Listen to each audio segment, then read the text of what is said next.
Hello, my friends. I just want to take a moment to say, remember to drink water and prioritize your mental health. Reach out to someone if you're struggling. But for now, my fellow travelers, hang up your coat and pull up a stool and allow us to tell you the legends of the boundless shores. We I need am your theme music. host, That was sick. Dungeon Master Wes, back at it again. We're on episode fucking 58. I'm here with my friends. I'm just gonna take a gander on whoever's around. So we're gonna start up top. I think up here we're gonna have Liam, and then up here we're gonna have Nate. No, is it Chris? Or is it James? Who knows? Is it me, Jesus? I don't know who it is. It's James. But this time Liam's gonna read out the player order, and when he calls your name, I want you to describe your day in one word. Owen. Work.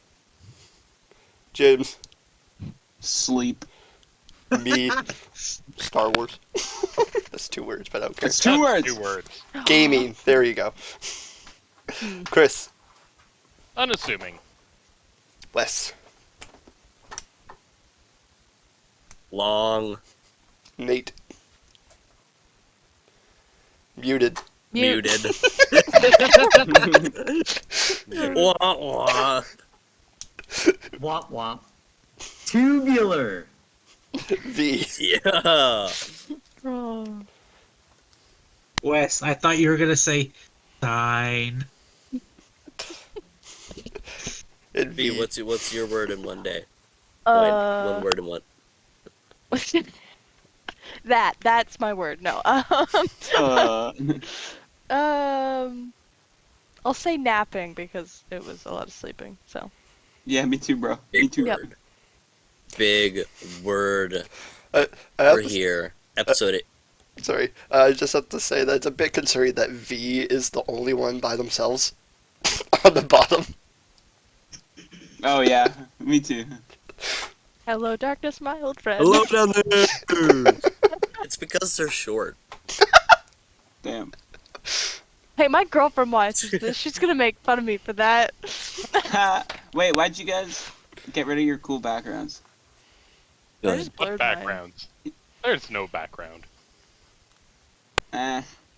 Mine's cool. All right. It's my boy, Lil Nate, back at it again with the recap for this evening. Take it away, muted boy. So, last we left off, we found Beckett making some potions for the day. She got out, and after making the potions, she pulled out a bottle of crystalline waters from the Farhaven Isles, put a variety of ingredients into it, and it turned into this sort of misty substance, and it smelled like her dad's home-cooked donuts. And in a flashback, catches a glance of her childhood home, and his confidence is she's confident that she knows what this substance can do, although it's not totally clear as to what. It is later revealed a vial of prophetic memories that lets them see an answer to any question that she has of the past, present, future.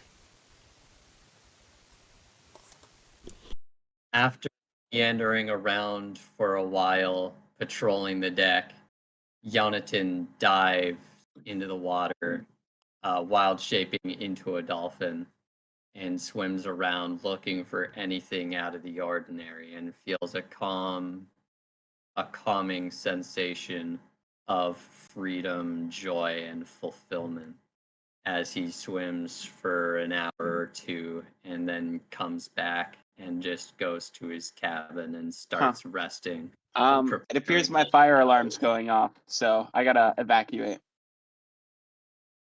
Oh, big Oh. O. Hopefully it doesn't Are you- take too long. Oh dear. Be safe. Yeah. See ya. Have Be fun. calm. Stop, drop, and roll.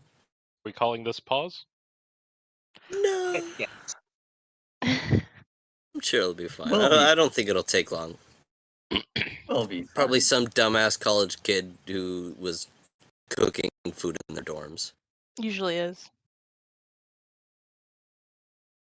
Calduin does an inventory check of ammo and materials and makes a statue of Knees in his free time, honoring his friend that they lost in the Farhaven Isle.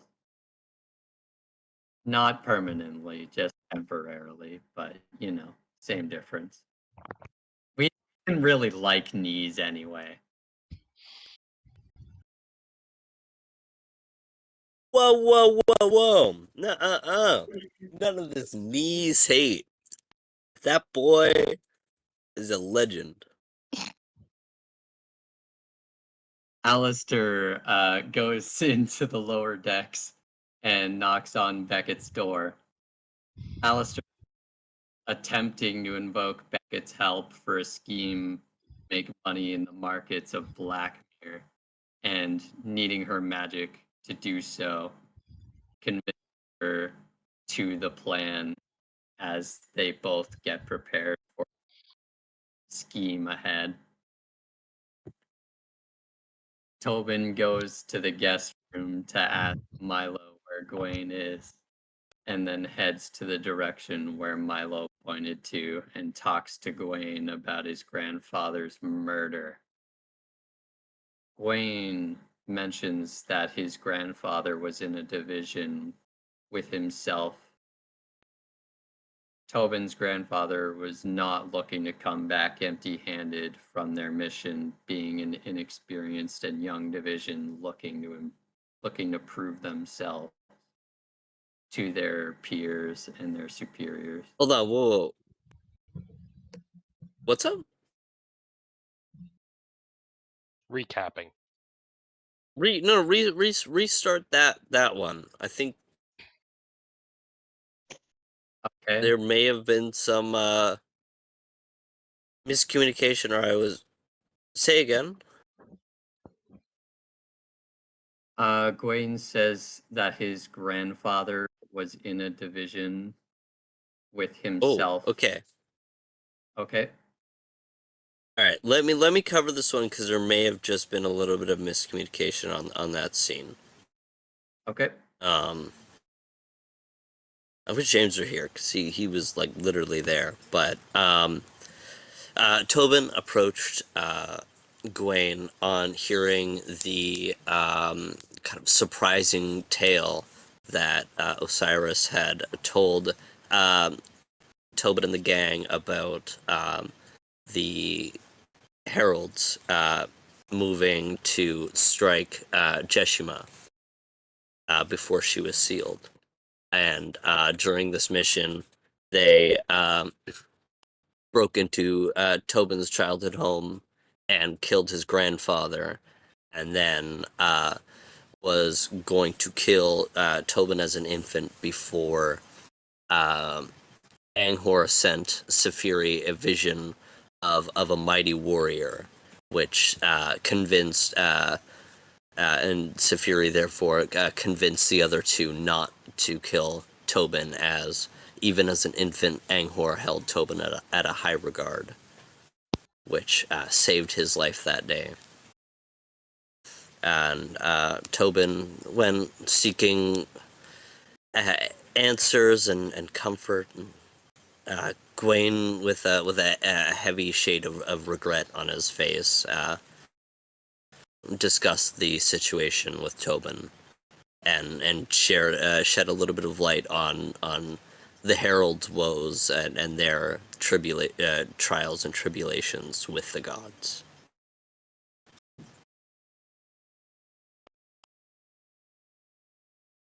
continuing from there, Nate, you can go ahead.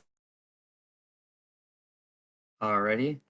Orgolan then, shortly after the meeting between Alistair and Beckett, Orgolan walks into her room after knocking on the door and tells her about a really bad cut on his back that's been lingering for a while that he didn't tell her about. And after going through, after checking it out, seeing how bad it is, Beckett cleans and stitches up Orgolan's cut and just sends him on his way with a hint of disappointment on her face. A hint? A hint? A hint? Bro, that hit was a giant red flag. That hint With was a arrows chair pointing at to me. his head. That hint was a chair to his head. Yeah, that hit was a chair shot.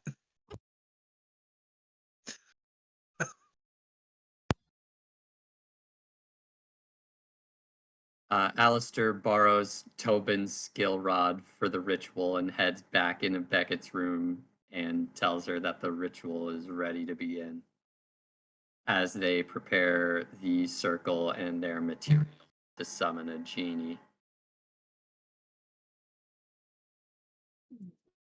Alistair summons the genie inside the circle of protection from good, and once spices made and attempts to strike a deal with the genie and eventually comes to an agreement. The genie then makes 7 cubic feet of nutmeg, and Alistair thanks the genie for her service before she disappears.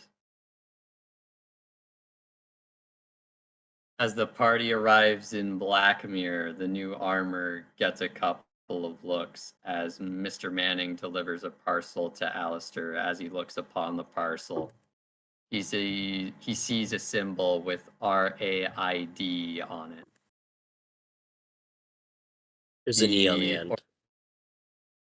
Oh, okay.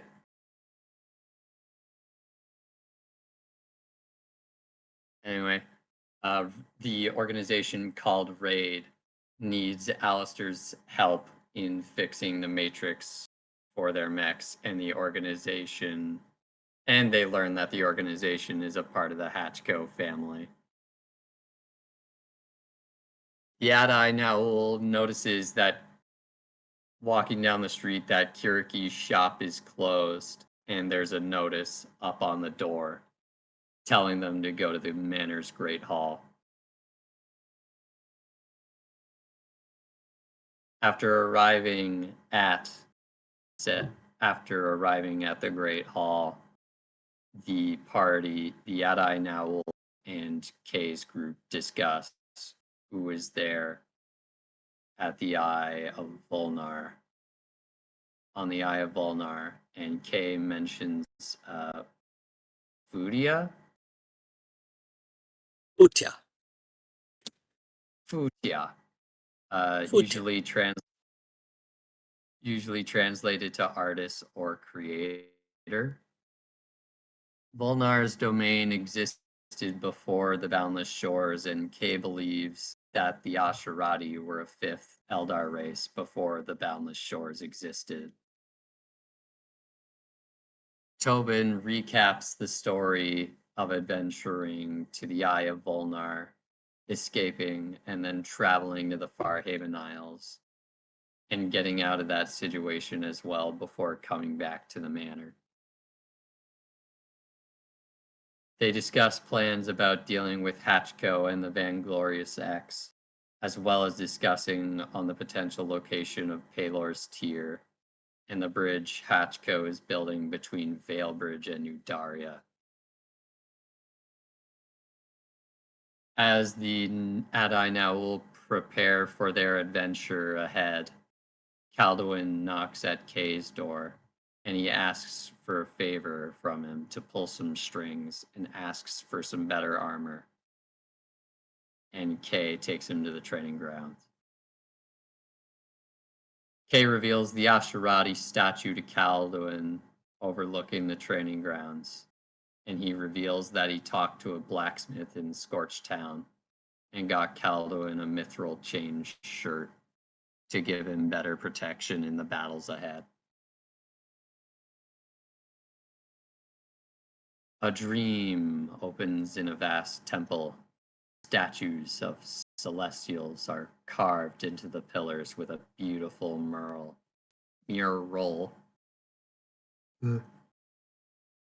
of the dragon civil war, destruction upon the realms, and the gods banishing their father. A large throne with scales carved into the back. We see 6 figures near the throne in a heated discussion. Anghor, Ragnar, and Pelor are arguing amongst themselves. Varys comes in and interjects, but the purple dragon sits on the left of Ragnar and scolds Varys for his interjection into the matter. Tyrael sits on the throne to the right and feels for the humans, but she fears that if they intervene, Ragnar will have more reason to retaliate against them. Varys threatens to intervene without anybody's help, neither man nor otherwise. Ragnar exits the room and Anghor scoffs, saying that Varys is too soft and kind, whereas Varys responds that Anghor is too cruel and unrelenting. Varys tries to get Tyrael to assist in his campaign, but unfortunately to no avail, but promises to get her offspring to assist him in any way that they can. When Calduin awakes, he goes to Beckett's room and goes in. Jonathan, Peter, and Tobin then go to the training grounds and train. Peter and Jonathan training together, but Tobin training by himself. Jonathan and Peter going through training. Jonathan, after some time, reminisces about when Peter was a young cub, and this gives Peter the opportunity to catch him off guard and knocks him down with a swift strike. Tobin training by himself, just trying to focus on his lessons and his fighting techniques. He unintentionally makes a spot of ice on the ground, as something is still bothering him somewhat. Then, after the party rests for the night, get up and prepare to go on another adventure. And that is where we kick off here. Fantastic recap done by one of my best friends, Nate. Great job. I got a frog in my throat.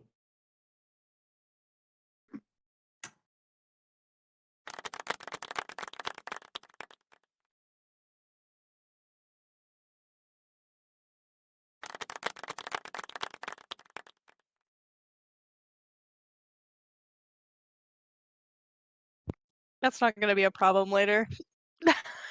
Certainly not. There's no foreshadowing at all. Where after a quite an eventful and revealing dream that our party experienced, we catch up with Calduin as he awakes really early in the morning, even before the sun dawns on the horizon. As after everything that he's gone through and a surprising and eventful dream, and just not being used to the comfort of a bed after spending many weeks in a cold, dark cell alone. Calduin, what's going through your mind, and what do you do as you wake up in the morning, definitely well before everyone else has in the manor? I I just sit there for like a minute or so, just thinking of how I got here and how different life has been since meeting these people. And then I get up and look at the armor that is. Can I assume that there's like a mannequin or something in there in my room? Sure. Yeah, Okay. there's a small mannequin in there that you hang your armor on. Okay. I look at this new armor that I've been given and admire it as I then don the chainmail, put on my duster, grab my hat, and then head out to the trading yard. As you're putting on your duster and there's a small there's a full length mirror. You're admiring the new armor as you fit your duster over your shoulders. You hear a very soft knock at your door. It's open. How doing? You see the the knob twist as the short form of Milo kind of slinks into the doorway. Hey, you're not busy, are you? What's up? Can I talk to you for a sec? I gesture to the bed. What's on your mind?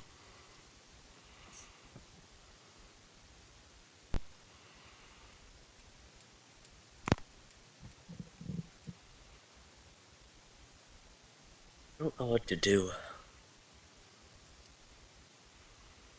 I I miss our friends. I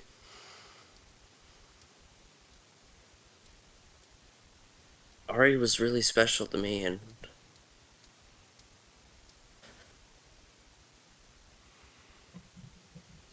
after. Do you remember back in back in the day in Valebridge? Did you ever make your way up to Mira? Did I?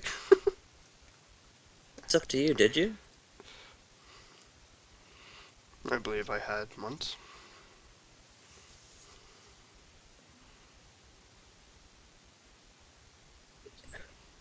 It was so full of life.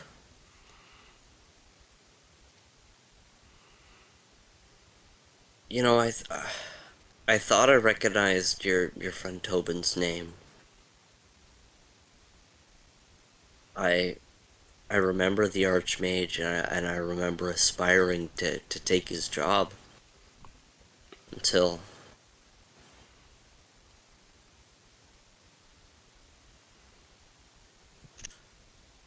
all I've ever really known was this mansion, and I hadn't gone on many missions, and to be honest, I haven't really got this blood hunter stuff. And it's been hard since he holds up his mage hands and just kind of stares at them with regret in his eyes. He stares at them. It's been hard to cast spells, and I don't think I know who I am anymore. I walk over and place my hand on his shoulder. You are Milo, a trusted friend, loyal companion, and a strong-hearted individual. You are going through a rough patch right now. Everyone goes through those. It's going to be okay. You have lost someone you cared deeply for. I have understand that. But it is up to you to carry their memory to the fullest and live for them.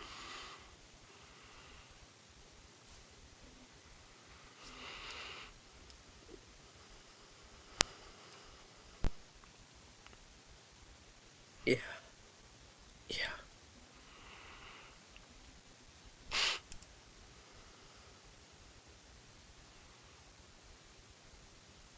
I don't.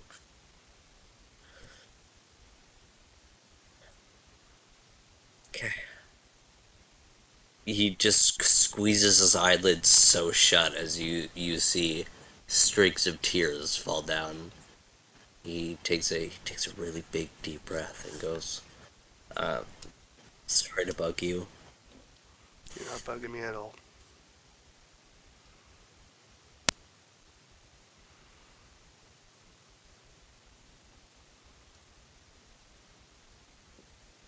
Do you want to go practice for a little bit, and maybe you can you you picked it up so much better than me. Can you try to show me how to get a hand on this stuff? I was just on my way down. Let's go. Okay.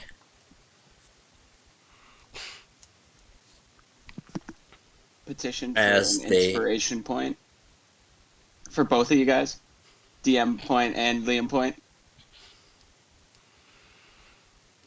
All right, I'll take it. He'll use it against us later, you know. That's fine. Oh yeah, That was absolutely. awesome. That was a great little combo. Um, as they head down towards the training ground, Alistair, you have a very regimented schedule. You are up very, very early, and but you wake up a little bit earlier than you're used to as you hear a booming voice in your room. I'm waiting. I clamber to the main part of my room from bed. Uh, oh yes, yes, you. I'm sorry, what was your name Let's get again? this over with. All right. Let's see. Let's go with 7 cubic feet of. How about some live wood? That's Some always what? nice. Live wood? Yes, it's lovely material. It's wood that even when it's chopped down, it remains alive. It's beautiful for setting up internal decor, for having a little bit of green space right wherever you need to. So you could just have like a little cube of it, and as long as you kept nurturing it, it would continue to sprout leaves and branches and such. It's beautiful. Oh, you vegetarians, I would never understand you. Fine, fine. It's done. Decking out the candelabra with live wood. Well, I've As got several cubic feet of it, so I could replace several planks of it anyway. But I could mean, I like not act? necessarily planks, but you just said it would make good decor, so we could definitely Yeah, find some spots for. yeah, no, we could totally like have a table that would sprout, like and so forth if it was properly tended and nurtured and watered. Sick. Anybody else just get like the image of Baby Groot in the plant pot when they mention live wood? Doing his little jive. not now. That's great. Hell yeah. And I saw Nate looked really excited at the mention of live wood because that seems like something up his alley. Maybe he can make himself a new scepter with that, because he got the gem back, didn't he? He has the gem, he just doesn't have the scepter. Yeah, that's true. Yeah, maybe you can make a new That's scepter out of the true. live wood. I think that would Yeah. work well. Yeah, Write that that shit could down. work. Write that shit down. You got that, Nate? Yeah. Regardless, it's an abundant amount of the raw material, which we can go ahead and worry about fabricating into what we need later. Anyways, thank you uh, very much, uh, my dear, and you are certainly welcome to return back to your plane for the day. she disappears in a plume of lime green smoke. 7 cubic feet of live wood sprouts to existence.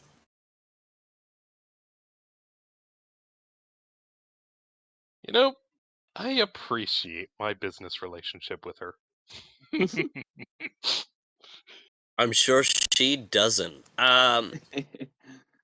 Now, any other member of the Ade Nawul is free to stir and do anything that they would want to do for their morning rituals. Can I get like a super quick recap on just like the very important stuff since I missed the recap? Like just like what we talked about last wanted to make sure I didn't forget anything important.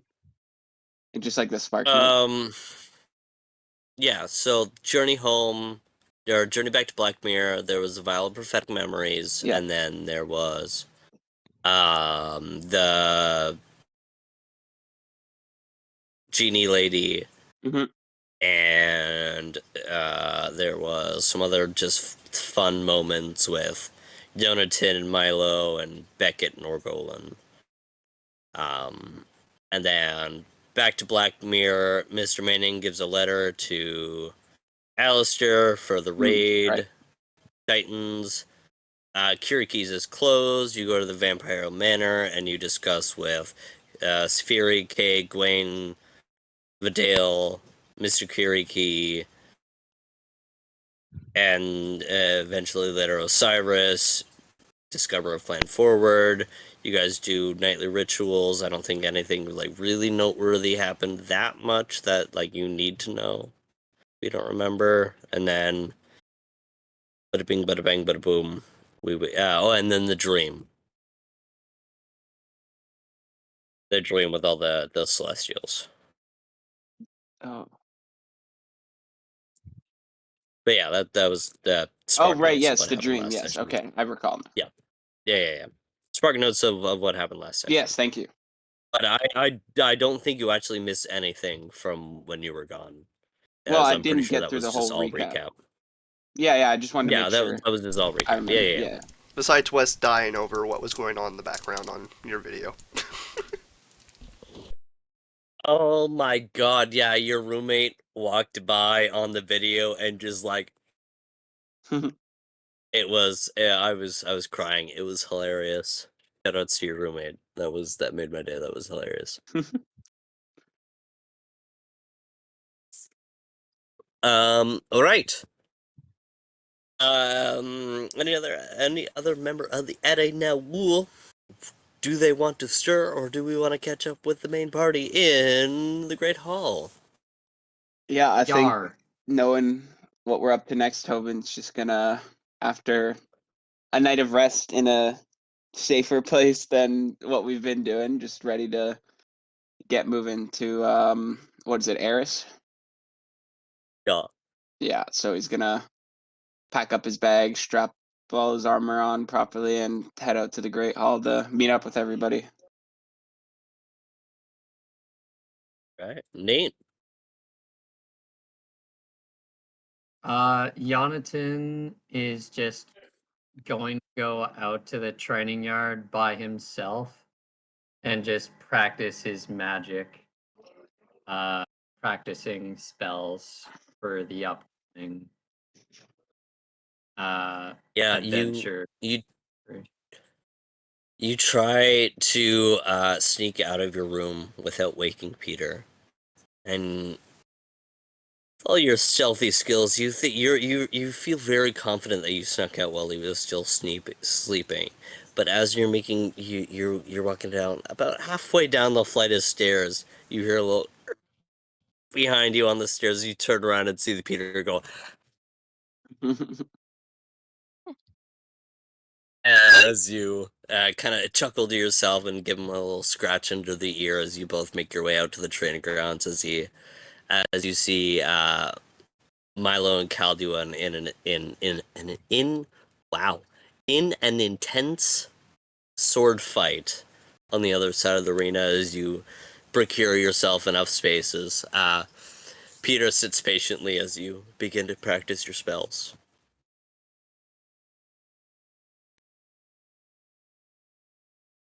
Yeah, as I'm practicing my spells, just wipes the, just puts a couple of fingers to the leaf and then just starts practicing making walls, and then buffing Peter to get him, like, and then try to send him through various substances and entanglements. All right. Petition to give Peter bull strength instead of the other party members. Don't tempt me. Let's Yeah. just. I I am tempting you. Buff the shit out of Peter. Buff Peter 2024. I'll make a little like table, give everybody a number, and then I'll just roll like a d6 or something. You get a buff. No, You get buff a Peter buff. Yeah. 2024. V, does Beckett get up to anything interesting in the morning as she dawns on the new day? She might go wander through, like, if they have like a library or something. Because she's smart. Go have some morning reading. What do you look for in the library? She's always looking for a good, like, medical book. Because she likes to keep up to date on all of that shit. But, I think she'd also look for, like, any sort of, like, fiction, like history kind of fiction. So, yeah. Alright. So you spend your morning meandering through the library, you find a story. You hadn't seen it before. It must be from some other part of the world. Titled The Mighty Nine, as you begin to paw through it, and it seems interesting enough. It's, you find one of the characters' gesture just a little bit too annoying, but you tolerate it. You get interest in the book, and so you spend the majority of your morning reading that before making your way towards the dining hall as we catch up with everybody meandering their way in for a delicious breakfast in the Great Hall. You see Mr. Kiriki and Gwen already present in the Great Hall, chatting and eating the delicious spread of eggs and breads and cheeses and meats across the table. You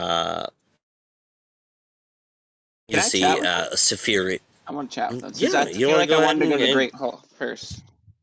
yeah, no, go ahead as Tobin, you're the next to enter into the Great Hall as you see Gwen and Mr. Kiriki chatting away as they're sipping on some coffee and eating some cheese and eggs. I'll sit down kind of like adjacent to them in some manner so that I can like see both of them. And I guess I'll just start with, so what's next for you, Gwen?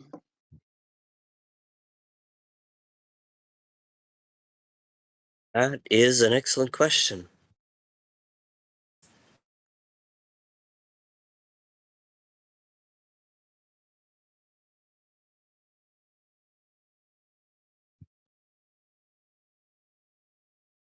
I think I would like to journey to Valebridge. Really? Something's calling me. I don't know what yet. Well, do me a favor. If you see any trouble while you're there, take care of it. Well, Tobin, that's my job. And you, Mr. Kirky, are you back to the shop after? Um, no, actually, this is going to be news that I'm going to share later. I would like to go and journey and talk to the fairies. The Fae. Interesting. I think our list of allies grow thin, and I think having tricksters on our side might be beneficial. Well, they tell them you're with us. We helped them out a little while back. I'm sure they'll be willing to. Of course, of course. help you out. Well, I mean, not to throw your name around, but I've used it once or twice. Um,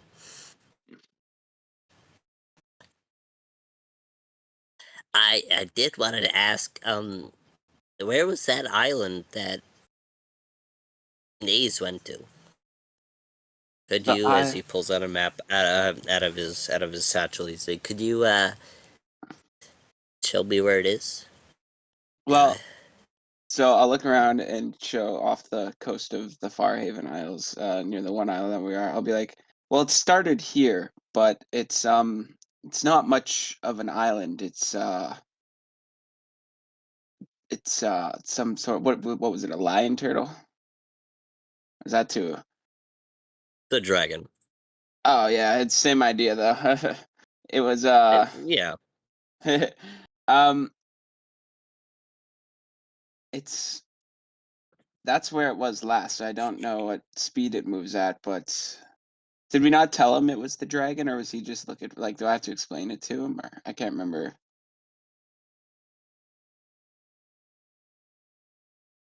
Well, I just I don't know. I wanted to see, but it's okay. I'm thinking positively. It's fine. Oh yes, I'm sure he'll be fine. He'll yeah. I think Yeah, this is a. he's my little brother, and you know, I care about him a lot, and he's always been. I'm sure he'll Yeah, come he back. wasn't like our siblings. We can we can all agree on that. Well, I'm sure he'll have many stories to tell you when he returns safely. He's in good hands. Of course, of course. Thank you, Tobin. Thank you for keeping him safe. Right. Uh, I don't think I really needed to do much of that. He's perfectly capable, but it was a good time adventuring with him.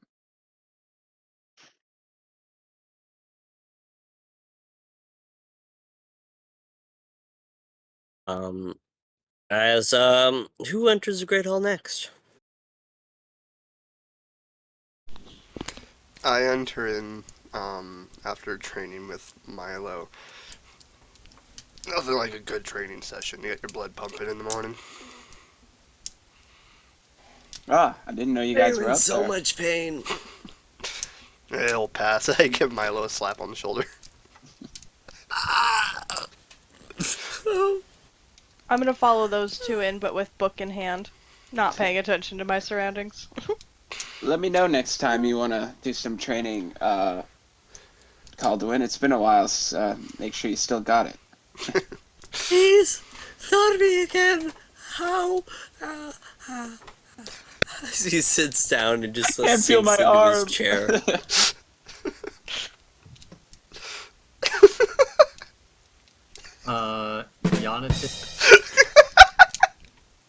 Jonathan is gonna walk into the Great Hall next and just see Milo just hurt as fuck, and just walk over to him and just be like, hey man, are you okay?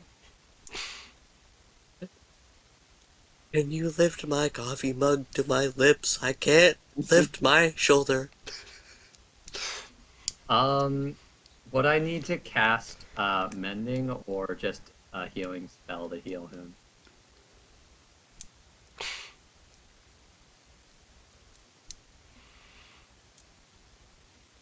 I'm gonna go have a nap. I'm gonna do as he asks and lift his cup and just so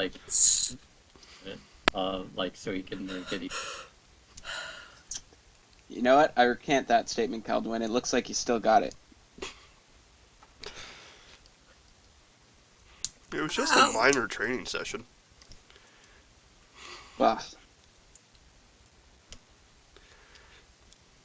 I'm gonna cast Cure Minor Wounds on his shoulder.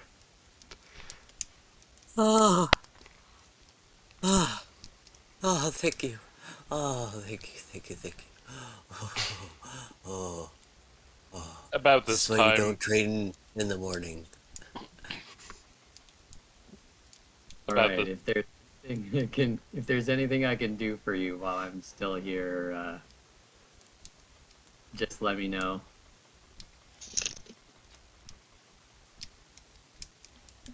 Alistair, go ahead. About this time, on the way to the Great Hall. Man, you'd never think that wood would weigh as much as it does, but it does.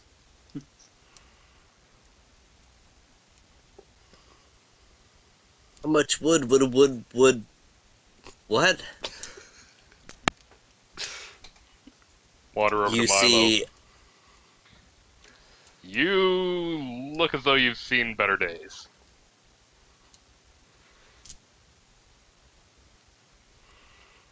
Take out the arcane etcher and quickly inscribe a rune on his back.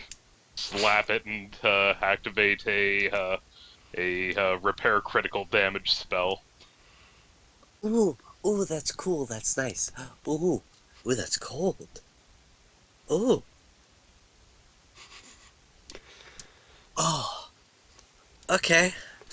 Do you actually have the sensation of touch through all that metal? Yeah, 'Cause I it's know attached to me. I barely have any on this. It's just on your shoulder. It's in my entire body. Oof. And I am now just pain and metal. Well, I mean, I take out the arcane etcher again and inscribe a new rune on his back before slapping it again. Humanoid Oh, essence. oh, For a brief period of time, he has the sensation of actually being fully human.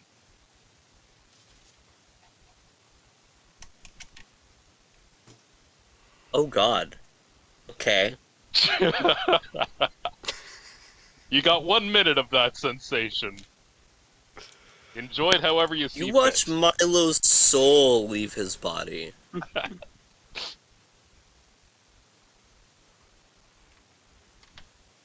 I think that unlocks a little bit more than probably you were intending. As you watch his entire, like, you slap, he goes, ah. And for that solid minute, he is blue screened. Oh god, I broke him!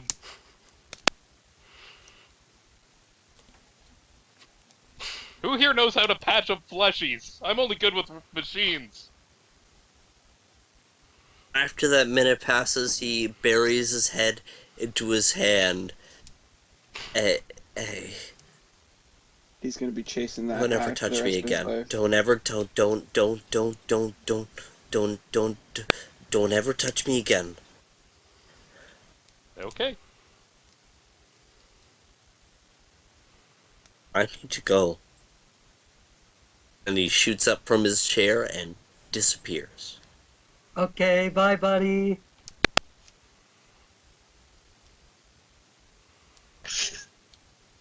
I think I broke the Mechano Man. No, what would give that away?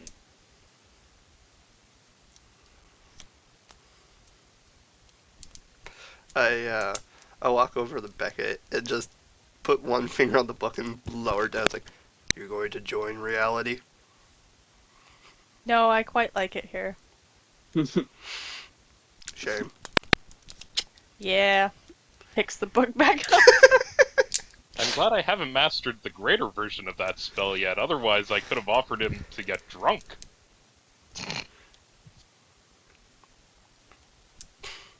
I'm at the table. I'm included. I'm participating. I'm just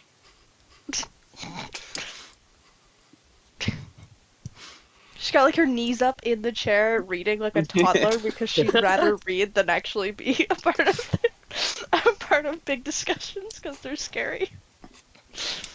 I think there was one little moment as you saw Milo blue screen as you did look up and go, Yeah. The What fuck did is I happening? miss? Yeah. And then he laughed and you went, oh well, and then went back to your Yeah. book, and that's when Kalnuan interrupted you. Yeah. 100%. You just got to the chapter where a main character just died, and so you know, you're Oh really yeah. invested. Very dramatic, yes. Very important. Mhm. Either Beckett's a insanely fast reader, or that's quite the book killing off a main character that quick. I mean, she spent the like most of the morning reading it, and she is a pretty avid reader. Yeah. As you see, Safiri and another dogfolk enter. This dogfolk taking the form of dominantly of a golden retriever. Chapter 8, Hezekiah fucking dies. Oh man, I should have made that joke. That's even better. That's even funnier than what I did. God damn it, Hummus.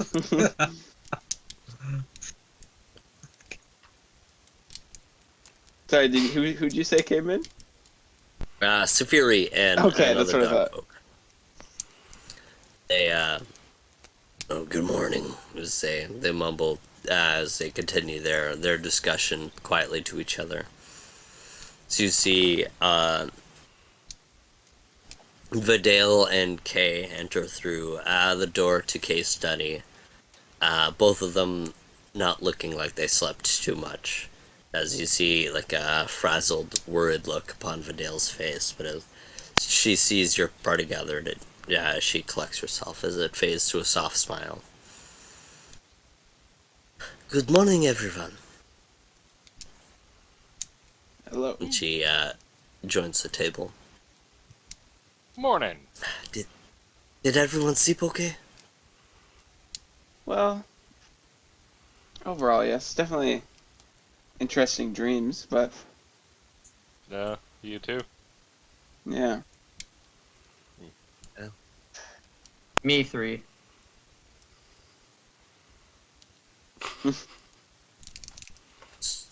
Did you all have interesting dreams? In all of my research, it is told that dreams are a window into the beyond. You must not take dreams lightly. Mostly just one that's heavily shrouded in my own bias that gods are absolutely impotent. Wait, you you dreamt about the gods too? Yeah. Nothing particularly worth note, just Paylor going ahead and waxing his philosophical as hard as he could. What about you, Nate or Yonatan?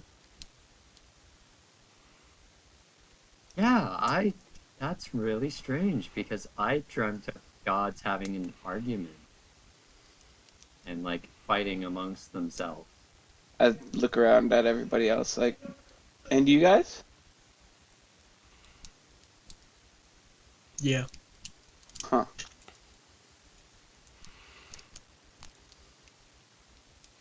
Huh? I did not have this dream. Of what? Last night.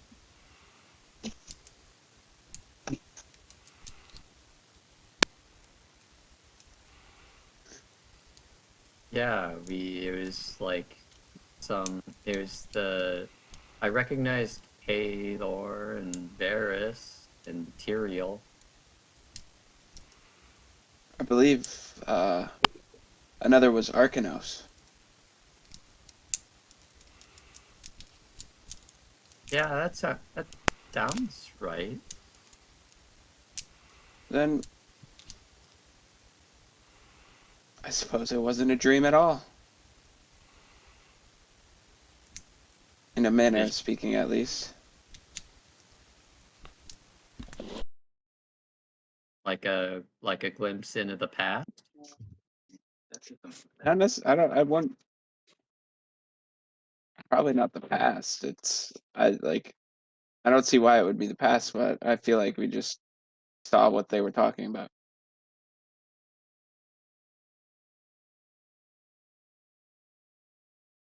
It could have Scrying been is the best. outside of the purview of my specialties. Well, I didn't cast any spells either. It just happened.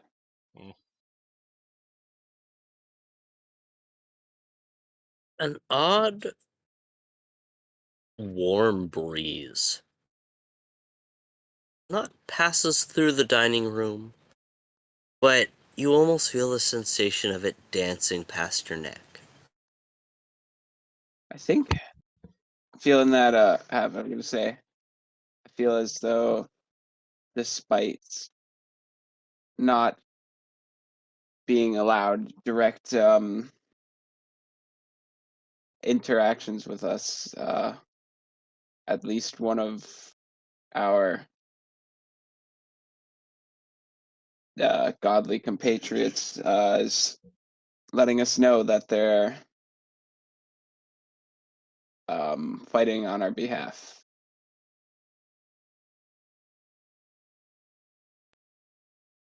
Yes, I agree. They're watching over us at least. A Well, deific bardic accompaniment to go ahead and cheer us on. Yay. You well, must not dismiss the Celestials like that. They they work in mysterious ways. I cannot explain it to you, but Bela has moved through me in so many ways. I had not always been religious. I started out as a doctor, but Pela's light shone upon me and I found my calling. You must not dismiss their words. If Pela says he's going to help, I trust that he's going to help. And you should too, Alistair.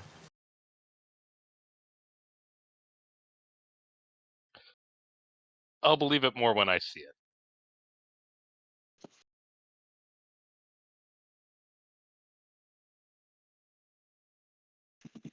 You see Gwaine scratching his beard as he says, well, I think the proof is in the paper that you've all shared this dream, and so therefore something is happening. You must find solace in that.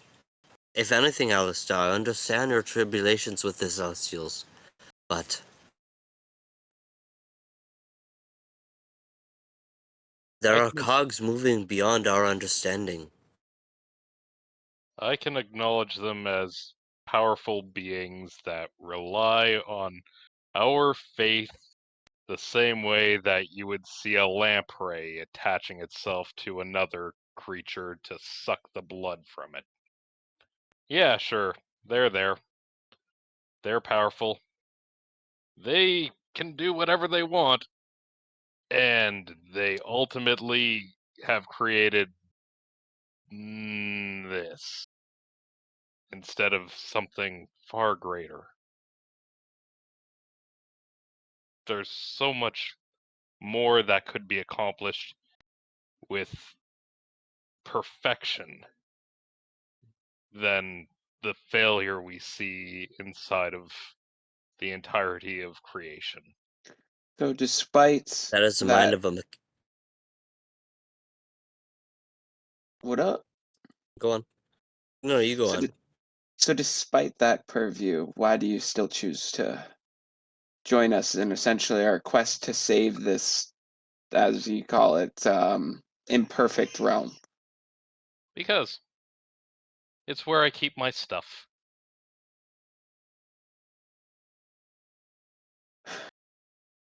I've Yeah, got to make whatever little corner that I inhabit as comfortable and as close to my own perfection as I can, while I can.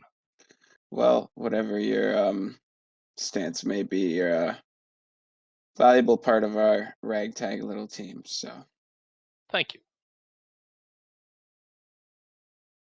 How about you, Gwen? How are you feeling after all that happened on that island?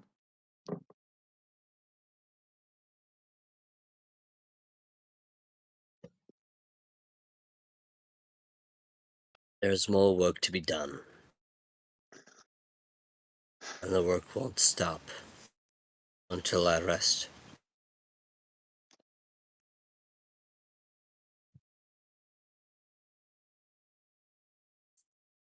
How are you feeling? No. How are you feeling on a personal level? Like, are you good? Are you bad?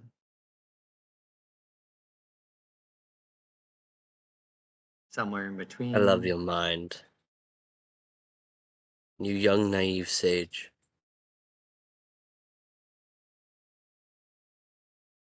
Thank you for asking me. And I am doing just fine. Because I have faith in my friends. Bailbridge will call to all. Meet me there. Just not yet. But yes, we have business in Eris. Of course. Speaking of, we should probably be off soon. We've got quite a bit of ground to cover. All young sages have to start somewhere, Gwen. I hope I am on the right path, whatever that may be. As you see that, his mind his kind of facial expression turns to a more concerned face. He looks to you and says, in time.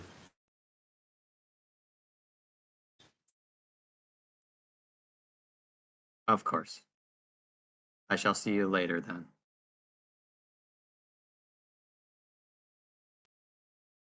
Good luck.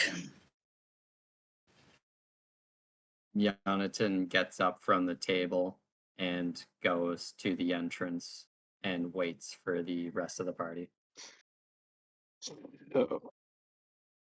Alistair,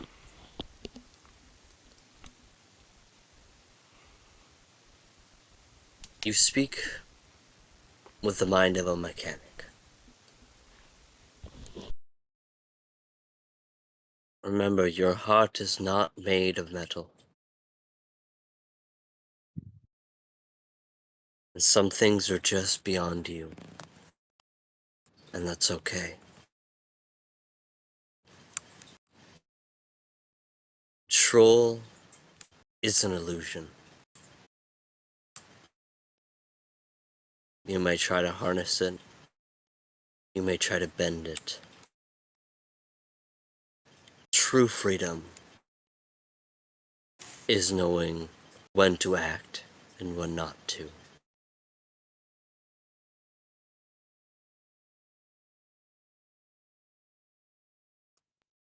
Seek empathy in your heart, for it will come to you.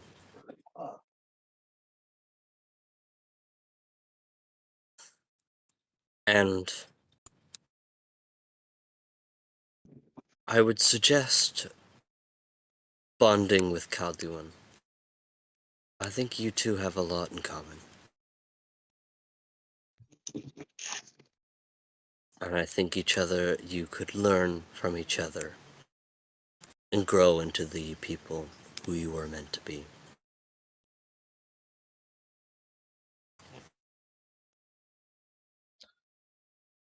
I'll give some weight to your words. Nothing Take care, more can Master be of expected. Machine. Take care, Master of Machine. Do not let it master you.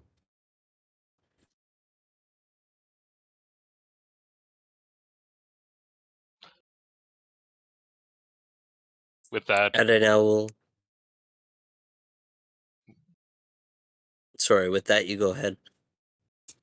I start to pack up my my spot from the table, getting ready for the rest of the day. So, what do we think the quickest way to Eris is? Should we go Well, fellas, exclusively by land, or do you think if we like, because we obviously we're in Blackmere, so we could go up to like that bay near Aria, and then walk from there on the boat. I actually have the quickest solution for you. Oh, You see, Kay, after remaining silent for most of this conversation, finally perks up and says, "Well, I might have the solution for you." She produces 6 tickets. It's a day and a half travel on foot until you make it to Lulara. You take a Lularan rail glider to Arist, and it'll take you 2 days' journey. It's the fastest you can get there. mm, okay. Interesting. Terribly handy. Well, unfortunately, I couldn't get the best tickets for you, but tickets from Lulara to Aorist in half a day's time is a bit strenuous, but I managed to procure some for you, and it'll be your quickest journey there to find whatever this Everdark incursion is and put it to bed. Right. What do you say we're off then, guys? Fine by me. Sounds good. Let's do it. All right. I must check something first. Yeah, I've got to go get the boat. So you just check on that. I'll go get the boat. Is the genie on the boat, or are we? Oh no. Should They've headed off to their own plane right now. How long did you say it was to Lilara? Day and a half. Day and a half. Lulara, it's a day and a half. I'm just worried. How are we gonna if we have the I think it's a genie day and a set up half. on the boat? How and we want to bring the boat. How could we get to the genie? But the genie instead, I think, is bound to Alistair himself, as she Oh, revealed okay. herself early in the morning in It's his not just room like on the away boat. from the boat. Oh, right. Okay. I didn't even realize that. Cool. Yep. That's I fine think they don't. I don't think they need the dimensional anchor and the circle of protection from good during the whole ordeal. As I think genies, once then. Yeah, they have the deal. create Yeah. a pact, they are bound to it for the time Yeah. allotted that they've bound to. And so that's why instead of having a direct spot that you need to return to, they come to you as they are bound to the contract. Cool. Yeah. Let's meet out in front of the manor after everybody's packed up and ready to go. Yeah. But Yeah. yes, it was As Yeah. She only might. strictly necessary during the negotiations phase. Then we probably actually already have the boat. Then I didn't realize. I thought the genie was something. Nope. Though I would have had to have shuffled all of that wood into my portable pit. Yeah. Yeah. with that, we're going to call our first break of the evening. We'll be All back right. soon.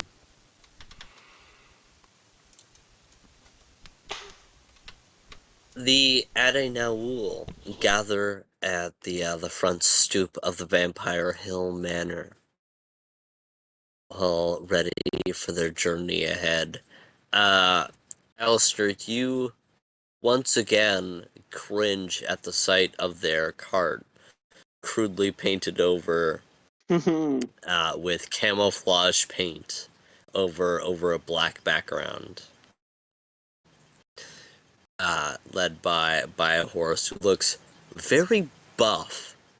Like, this guy has eaten a lot of protein. What do we feed that thing? I don't Um, remember. It's now a savage wild horse, and it's eating everything that we drop. That's fine. Free garbage disposal. oh god, yeah, what has this become? You leave him in care of a butcher for how long, and then bing Oh bang yeah, he's just boom. been eating meat. Hey!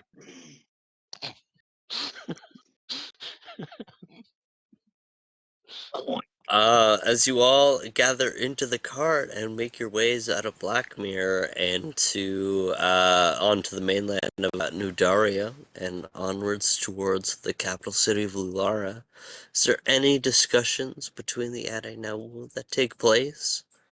as Arist awaits. Actually, Um, there was the thing I said that I wanted to do before we left the thing. It was I wanted to check Oh, on sorry. Milo. Yes, you.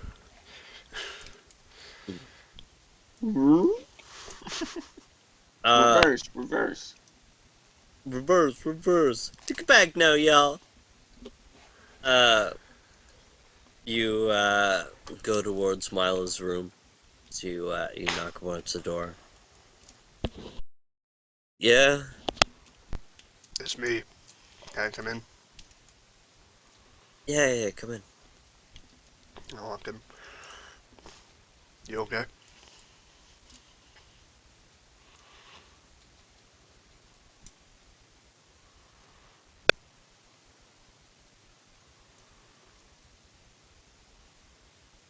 I don't know.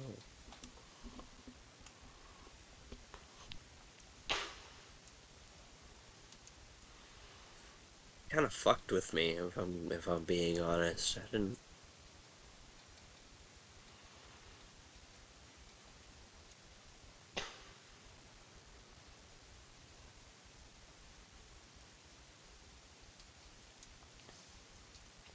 Do you ever think about revenge? Kind of fuels my lifestyle right now.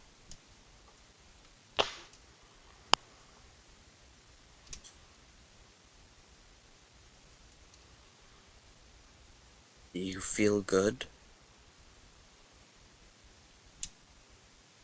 Honestly, no.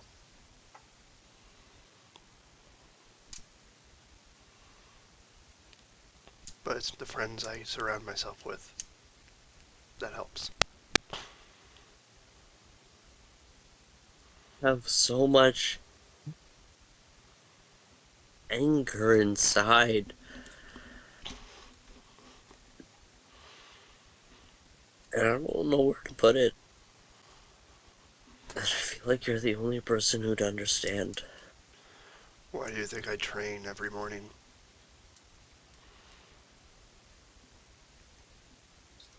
But what if you don't have a reason to train?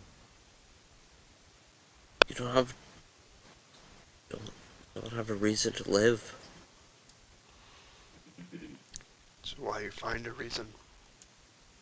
It's why you surround with yourself with people who can be there for when you can't.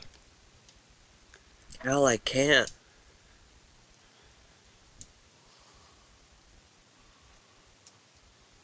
Milo, I'm here for you. Kay is there for you. You are part of this Bloodhound family, whether you like it or not. We are there for each other through Family's gone. a part of the family. People die. It happens. Trust me, I know the pain of loss. But you have others who are there for you, who are willing to support you.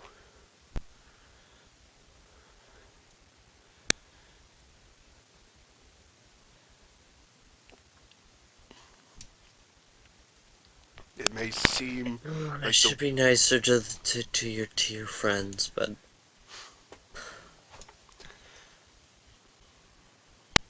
they just don't understand.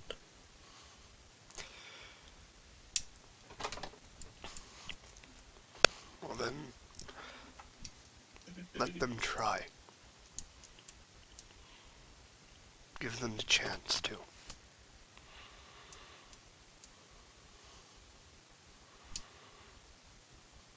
Let's try.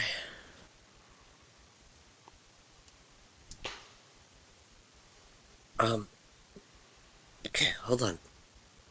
Give me 1 sec. He goes over to his desk and means to mess around with something. You see a small glow of cyan light of arcane magic. So he produces a letter for you and it says, "Give this to Jonathan for me." I will. I tuck it into my duster. Go kick some ass. May I recommend one thing before I go? Sure. Find a hobby. Something small. I have put a lot of work into my making of statues. Maybe you'll find something that could be How about we make a outreach. deal? When you come back, you teach me how to make statues. Sounds like a plan. Thanks, Cal. Anytime, short stack. Shut up. I say that, but I'm only 5'6". He's shorter than you. He's 5'2".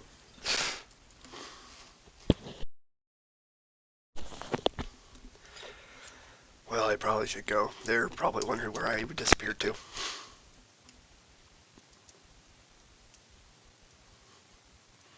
As late as always, Calduin arrives, descending down the stairs, out the double doors and down the stoop towards the rest of the Adainaul. With Alistair still cringing at the cart. I tap Yonatan on the shoulder and hand him the letter from Milo.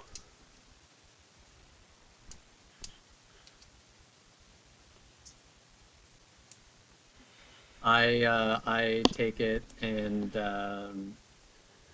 I'm just gonna like put it like gently into a spot where it won't get crumpled or crushed, and just go to the driver's seat and get ready to drive the cart.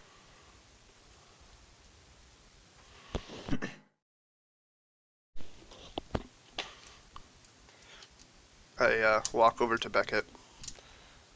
Milo's okay, just so you know. He'll survive. Oh, that's good.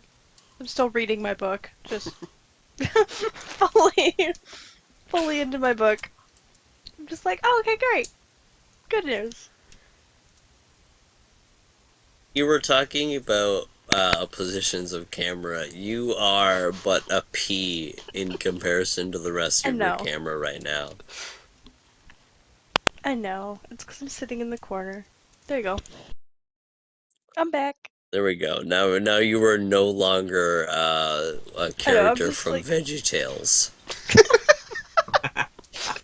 oh my Hello. God. My slushy! Oh, You will God. not break down the walls.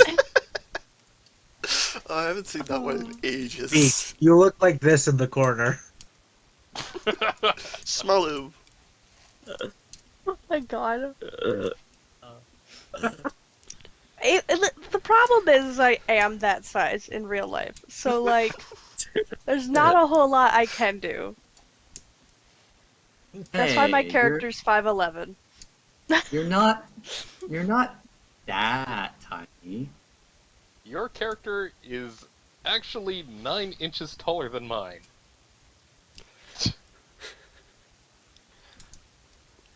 Boom. You aren't that tiny. Depends on how tall you are. I'm 5'11".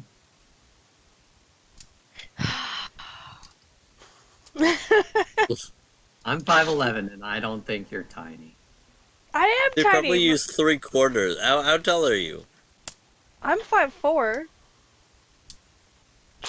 And Abby's 5'6".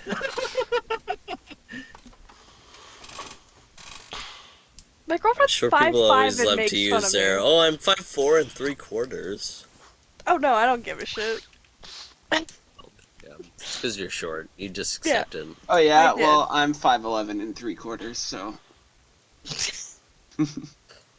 Got him. Oh, Got him. Yep. James is taller than me. Shit. Shit. Is there any conversation that takes place during the cart ride between Black Mirror and Lulara?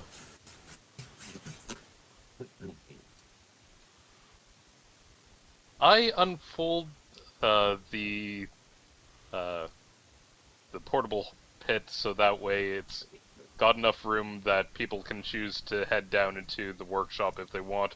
I'm probably going to drop about 5 castings, though, of unseen crafters, so that way a magical, intangible, invisible force of carpenters start to work getting this thing up to shape. And that duration of God. 1 day.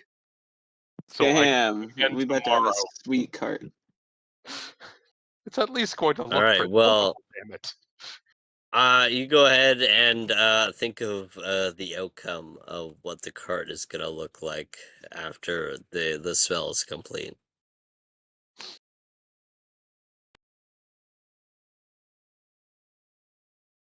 Anything else that happens during this travel time? I think I'm Uh, pretty set. I'm sitting beside Beckett, just peeking over her shoulder, like looking at whatever she's reading, just reading along.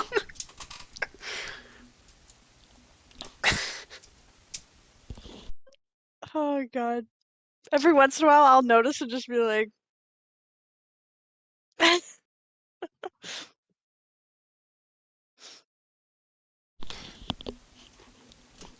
Some like a case is like they did not. What?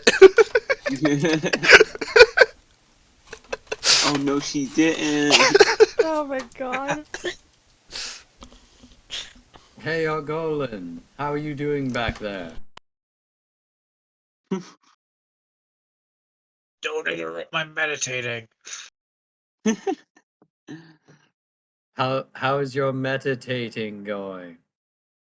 Dirty shit now. Shut up. Oh, how badly Becca Yeah. just wants to throw the book at Orgolan's head. Hearing this.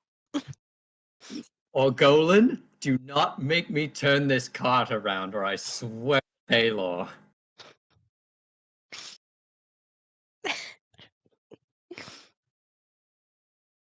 Trying to rectify everybody's daddy issues.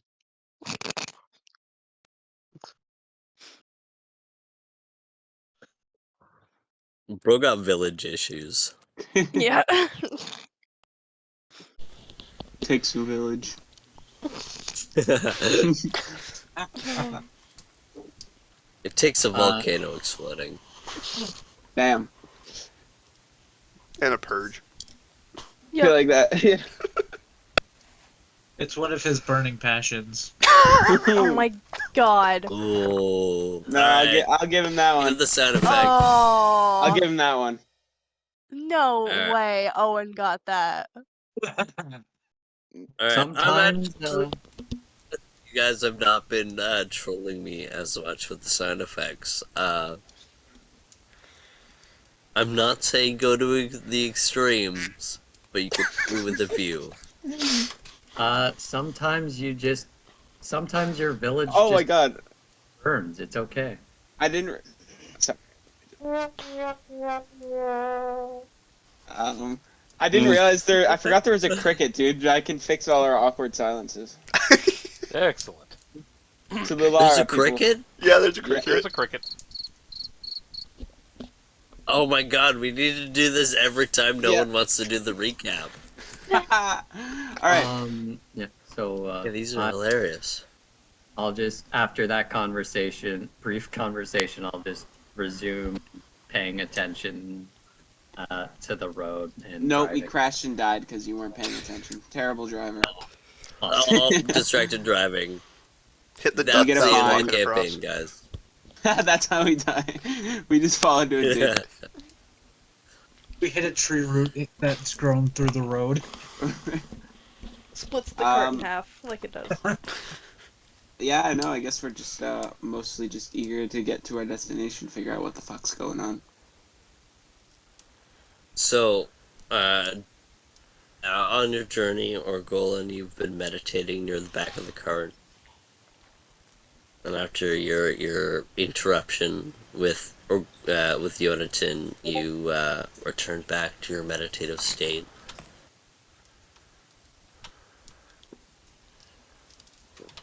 Where you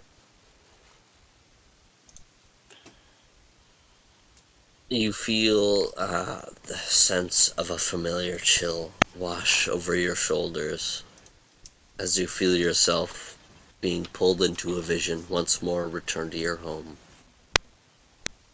On the familiar cliff face overlooking Fort Obelisk near the Singing Caverns.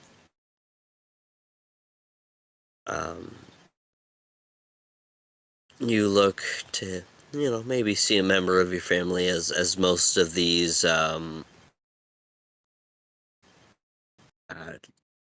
dreams and or visions have been. You turn and look to see Safiri standing upon this cliff face, along with the god Anghor. The Anghor taking the form of a tall, pale-faced giant. A brilliant, dark set of armor upon him, a mighty sword in his hand.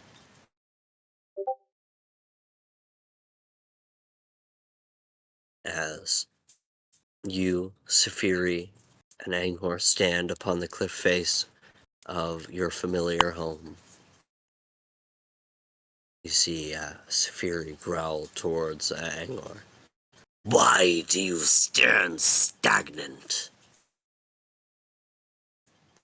We are warriors, we must act. You have too much anger in your strikes. A warrior does not react.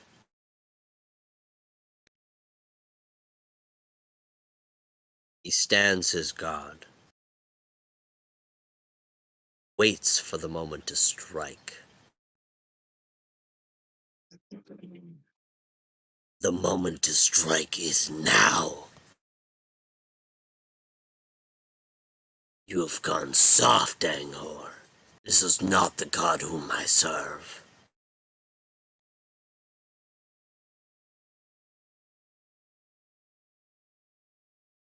Then serve me no longer,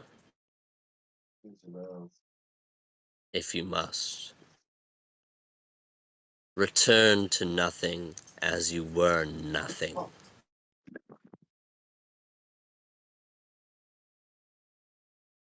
Count Vragos, thank you for coming. What say you? Have I grown stagnant? Not in my eyes. Not in your eyes. Have you grown stagnant in your eyes?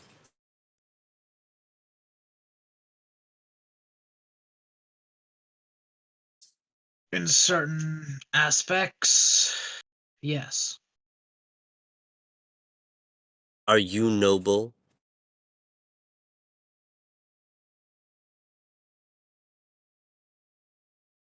Trying to be.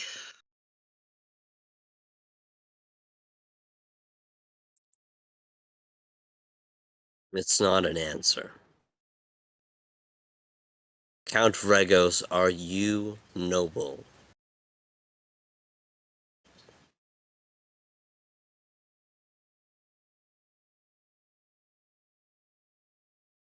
Not to the point where I feel comfortable. Not noble. Are ye not a king? I am. Are you?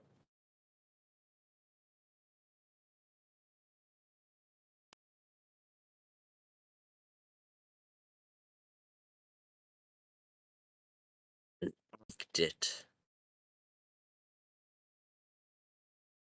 The silent, stoic, strong man facade can no longer remain. You have a greater call, a responsibility. Your voice matters, yet you remain stagnant. So no, Saphiri, have I gone stagnant? No. You both have failed me.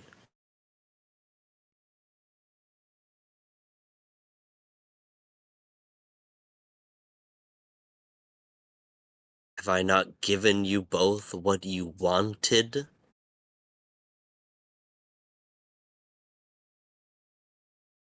The chance to do something greater?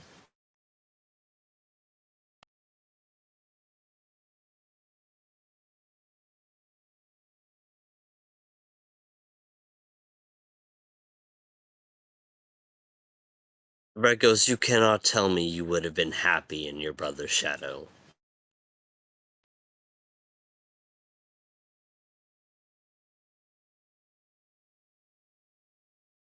I might not have been, but I still would have fucking had him.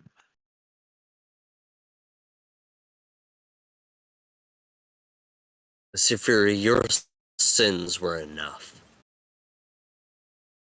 I gave you the chance to redeem yourself, yet you are unsatisfied.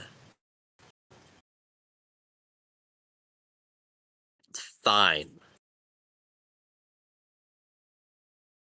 If you want me to act, you act.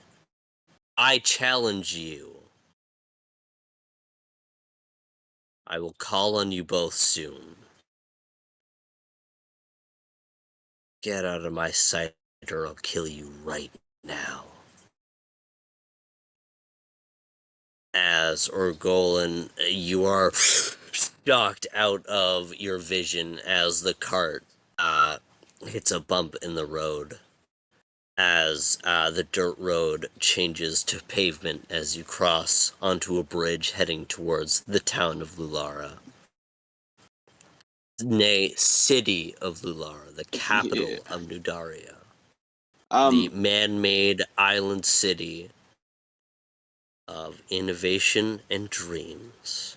by the way, I changed my mind. I want to write a letter to my dad while we're on the cart.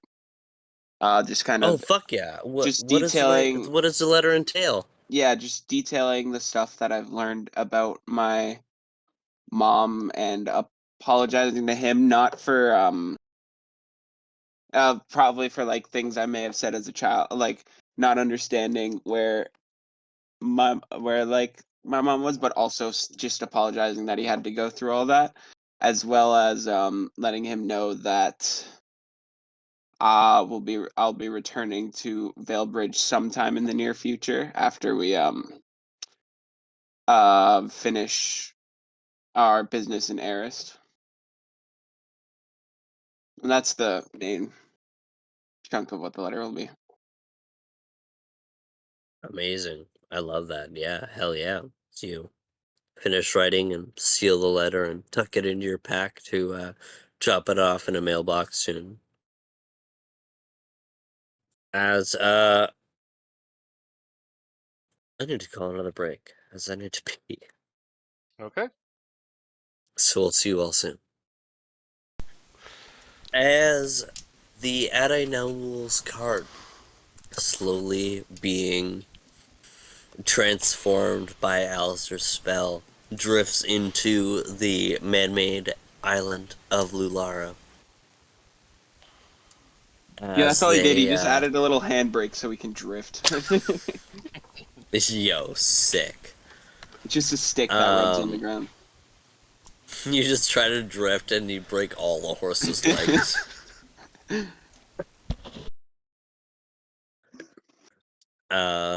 As the Adinaul, guide through the open gates, you see the Vanguardian guards with their large tower shields and their spears. A standing guard is a nod at you as you pass by, kind of eyeing your cart for a moment and shrugging their shoulders themselves. As you know, many come through this town in all various shapes, and they didn't mark you up too badly as a threat.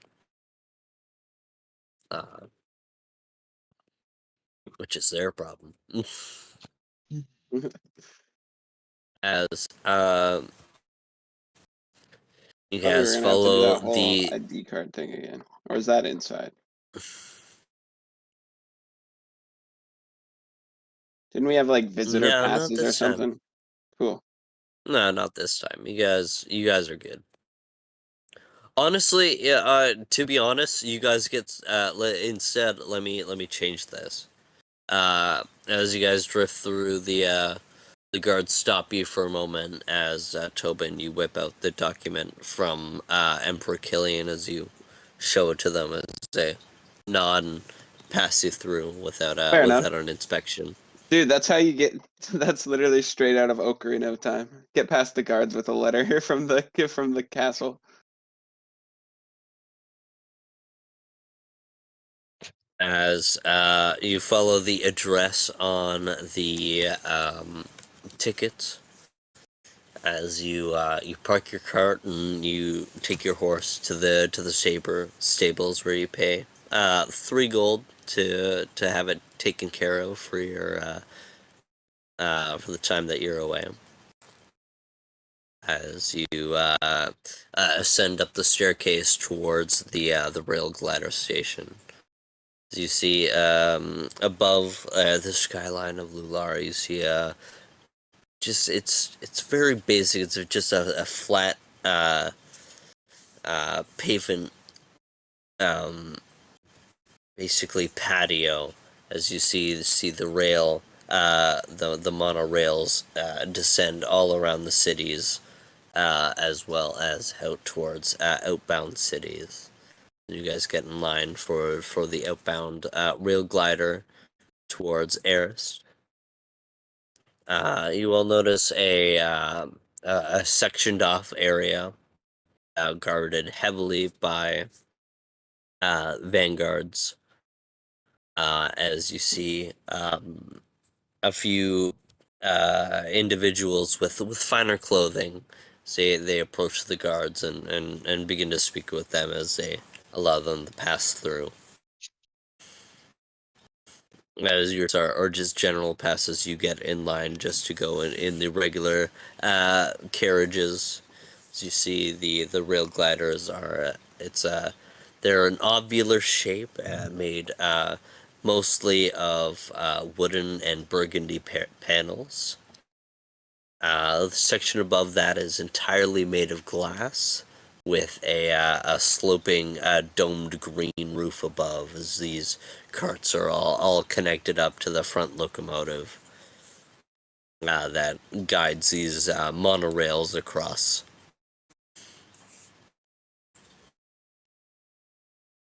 As you all board without an issue, each of the seats are in pairs of 2, where just in file of you guys going in. Alistair and Calduin sit next to each other, and then next Yonatan and Beckett, and then Urgolan sits by himself next to another civilian, and then behind that cart Tobin sits next to another individual. Or Tobin sits in an open cart as another civilian files his way in and sits beside him. As the rest of the civilians board the monorails as the door slides closed. You feel the dull murmur of arcane energy as the rail glider hums to life as it slowly lurches and accelerates on its voyage. As you look out the window, you pass over the skyline of Lulara as you look down, seeing the multiple greenery vines growing down on the multiple buildings, adding such a vibrant green color to the entire island. Although made of entirely of stone and metal, it really feels alive. As the rail glider glides along, you see in the distance a taller building above the rest of the skyline. A building familiar to you as you see the Hatchco building rise above the skyline and in the direction of where the cart is heading. As the rail glider glides along and slows to a stop within the upper levels of the Hatchco building, as the doors glide open, as you see multiple individuals dressed in very, very fine clothing, and you see some with documents and briefcases with a Hatchco logo on them.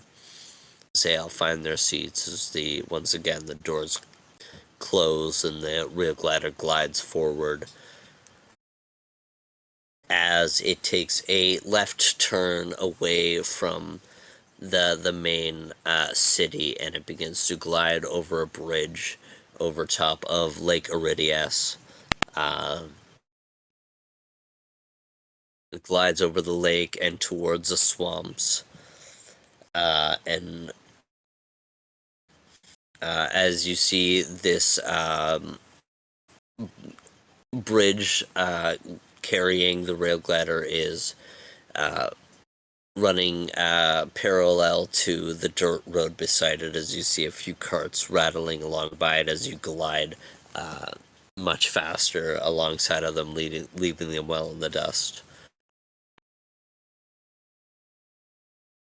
During this journey, you see the doors to the carriage in front of you glide open as a man with very pale skin and bleach blonde hair. It's almost white, dressed in a fine white. He makes his way down the alleyway and he whispers something in the ear of the civilian next to Tobin. Can I make a listen check? The civilian. Yeah, go for it. Alrighty, let's see. Oh, that's not bad. Let's see.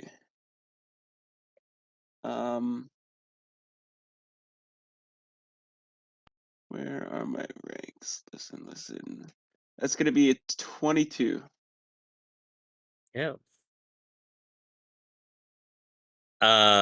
You hear the man whisper into the civilian's ear. He says, "I'm giving you my ticket to the first class, cabin 3."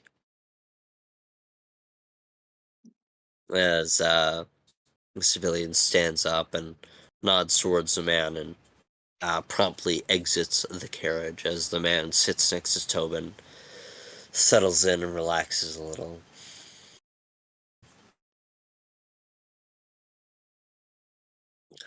I gave him my seat. It's good to see you again. You're looking stronger than when we last met. You look the same, Silas. Is it Silas? I hope it's Silas. It's not Silas. I went for a guess. You don't recognize his appearance, but his voice sounds so familiar. And as you're trying to, you're looking at him puzzled and you're trying to put the pieces together. It's me, Leon. Ah, Leon. How? Definitely not in the form whoa, blue screen. Definitely not in the form you last met me in. Yes, but I recognized your voice. I obviously just couldn't place the face. What are you doing on this? Don't you have wings? Come with a warning. Right. Okay. Tyrael is calling her children to unite them. The problem is the white spawn have been feuding for some time. The hunters and the skitters united under the banner of the White Hand, and the hordlings split into colonies, some remaining faithful to Tyrael, and others just hunting necessary game, but not getting closer to civilization under Tyrael's orders. Wait, so what's the White Hand? Is that the good ones or the bad ones? Yeah, the uh, White Hand are not necessarily aligned to Tyrael, although they do, of course, hold a deep respect for her. They've devoted themselves to eradicating the red spawn children of Ember. Wow. I need some water. Hold on. Sorry, I'm dying.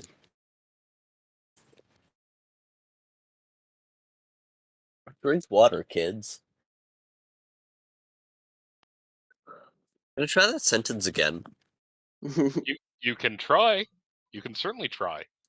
I can certainly try. Although they have a deep respect for Tyrael, they have devoted themselves to eradicating the red spawn children of Ember.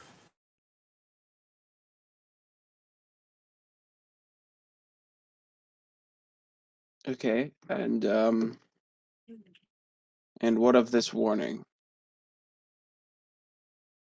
You should be there for the meeting. A representative of the Lady of Frost.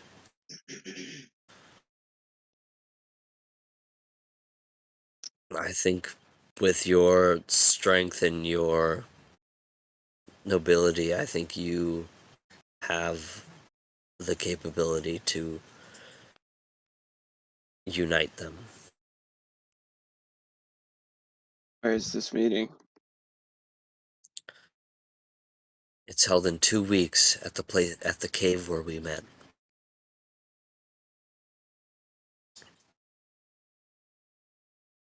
In the jungle, then, right? Yes.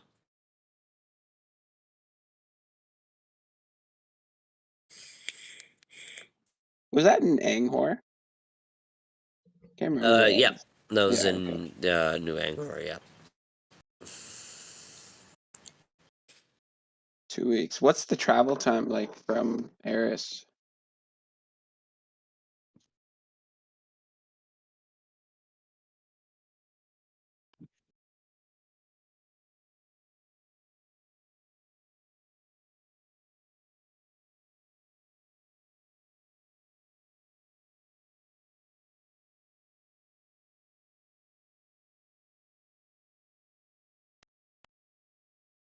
Eight days.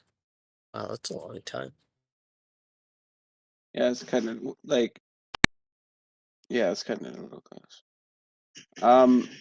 Well, I mean, you could probably, hold on. Let me check it from land because I just did it from the sea. Hold on.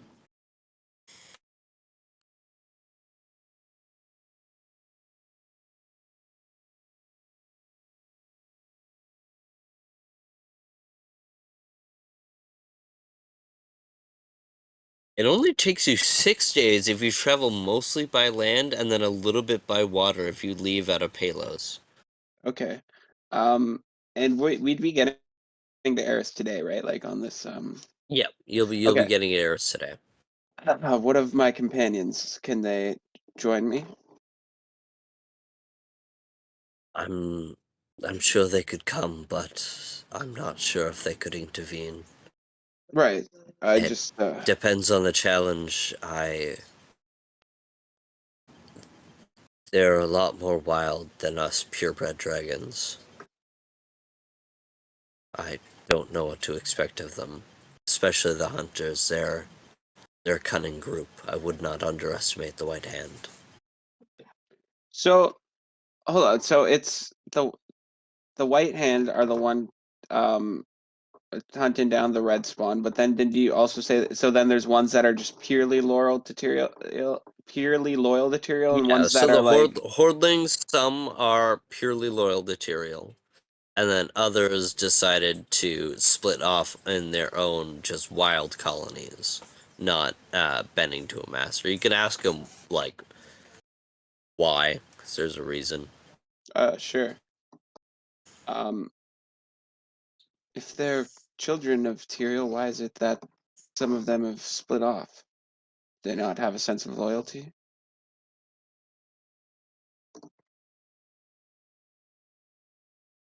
The White Hand and the Hordling colonies feud over power. The Hand believe themselves to be better than and therefore should lord over the Hordlings. The Hordlings obviously didn't take too kindly to that, and the two factions have never found peace since. So what? So some of the Hordlings just were okay with being under control, and some of them wanted to like not be under control. Is that Uh, what you're saying? None of the Hordlings aligned with the Hand. The Hand Oh, are so the just the Hordlings are Hunters completely and the separate. Skitters. Oh, Yeah, okay. the Hordlings are kind of split into two groups. Some of them stayed devoted to Tyrael. The Okay. Hand are not devoted to Tyrael, and Yeah. neither are the Hordling defect colonies. Right. Defect colonies hate the Hand because the Hand wants to rule the defect colonies. Oh, okay.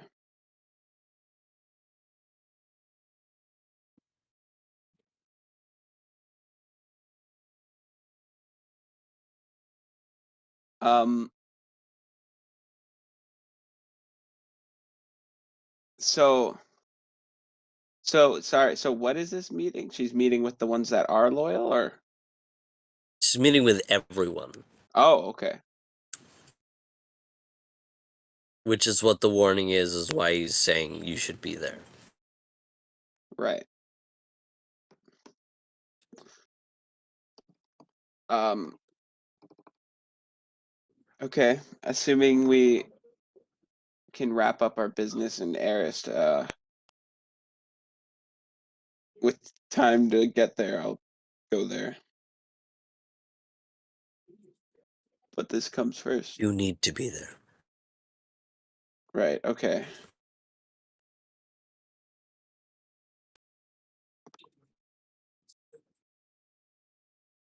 Well then, I'll are see you you soon.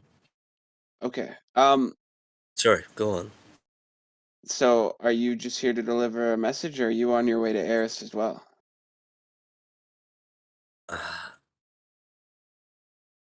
No, I kind of realize that this is not a great meeting because I can't just kind of leave now. How long is this train gonna last? I don't know. Should be there today. and I just gave up my seat in first class. Okay. Well,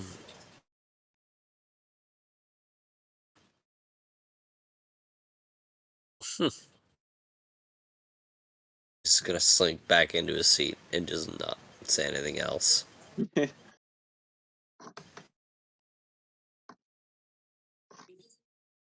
Okay, so Tyrion's gathering with all her children.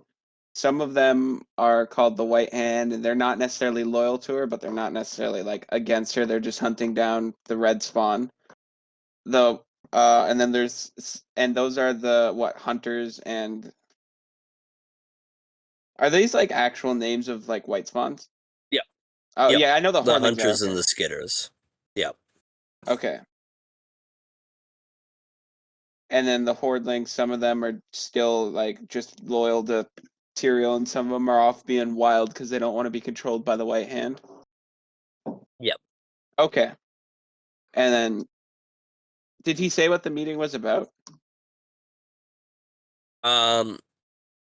Well, I think you could fill in that gap from what you know of what you've heard from Tyrael in your dream sequence to now the meeting of all her children. Right. Okay. Is that she's trying to unite them to your cause. Yeah. Cool. Yeah. Oh, dude, This could be interesting. Okay.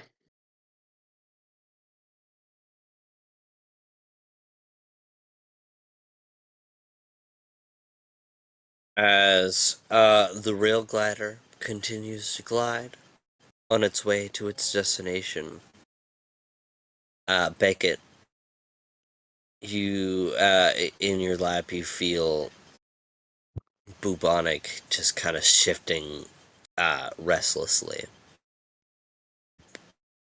You good, buddy? I don't feel good. Did you eat something rotten or something? Oh no.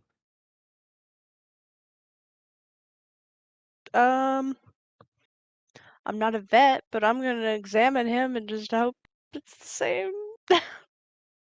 Roll me a heal check. Okay. First roll of the game. Nope. Second. A second? Oh, Homage Yeah, to the I first. rolled a listen check. shit. I was hopeful. 16 plus 11, so that's 27. Bubonic seems perfectly healthy. Cool. Um, I'll cast Detect Magic then and see if I can notice anything with him.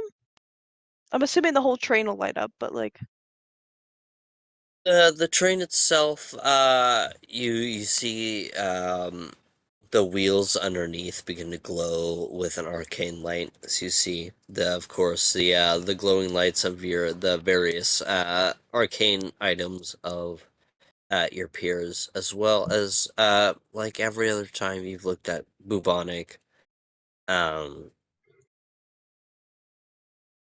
uh, with your arcane sight, you um he's within his familiar purple-like magic. This time there's a lot more splotches of black. black as in no magic or black as in a new type of magic?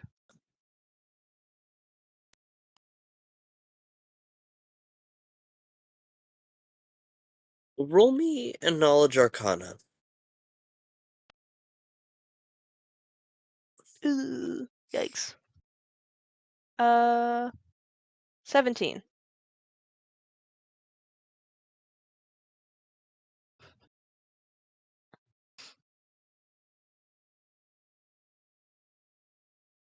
It seems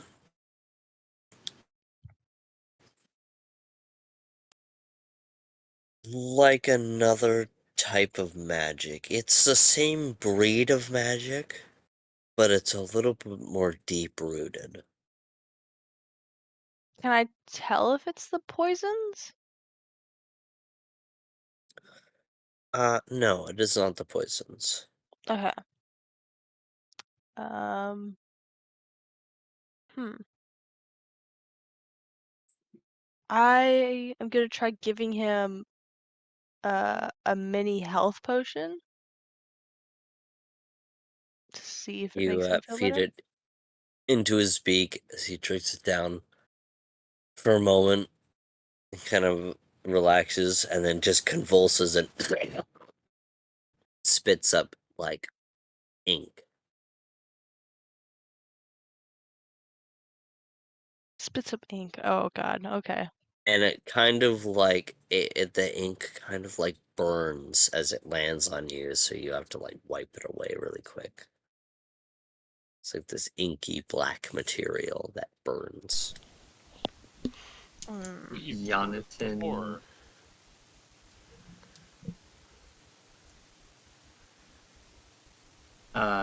Yes, right. Jonathan. You're good. Okay. Jonathan is just gonna like quietly go over to. Actually, does Jonathan see what's happening right now? Like, I'd I'm like. pretty sure you guys are sitting beside each other. Yeah, you're sitting right next to me. Yeah, we are. And yeah, Jonathan is just like leans over to Beckett and is just like whispering, like, "Hey, everything good here?" Or Something's wrong with Bubonic. He's not doing too hot right now. oh, really? Yeah, he just spit up this like black ink everywhere. And it burns. I tried giving him a mini health potion, and that's when he started spitting up. I'm not sure what's wrong. Black ink, you say? Do you know something about black ink? I may or may not have firsthand experience with this. Do you Do you- remember that living blasphemy we fought at that town? Right. That I that came like I puked up black ink so much to the point where the living blasphemy was manifested in that town. Right. And I have a feeling that this is the same black inky substance that Bubonic is puking up. And as Jonathan pulls out his vial of black ink and just offers it to Beckett, Will this help him? no, it's black ink. I would not recommend this giving. I would not recommend Oh, this like I'm not a vet, guys. if you want to alchemically study it, I've got Okay. a large sample here. Okay. Thank you. Much I'll appreciated. I'll do what I can to help him out, but I cannot promise anything. No, that's okay. Thank you.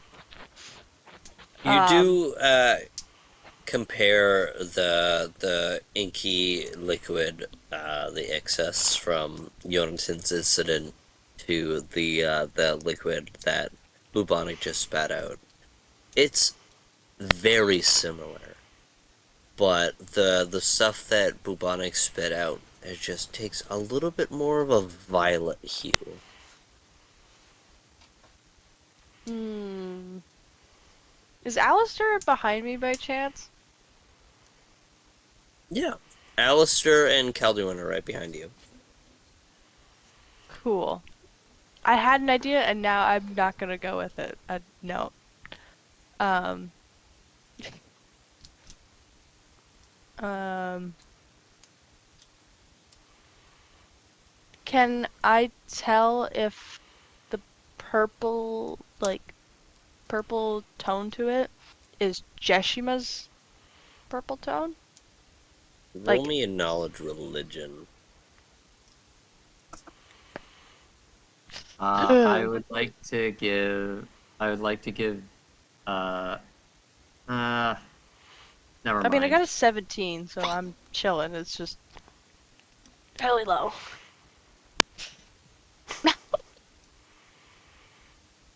Is that not for me? Hmm? You're big.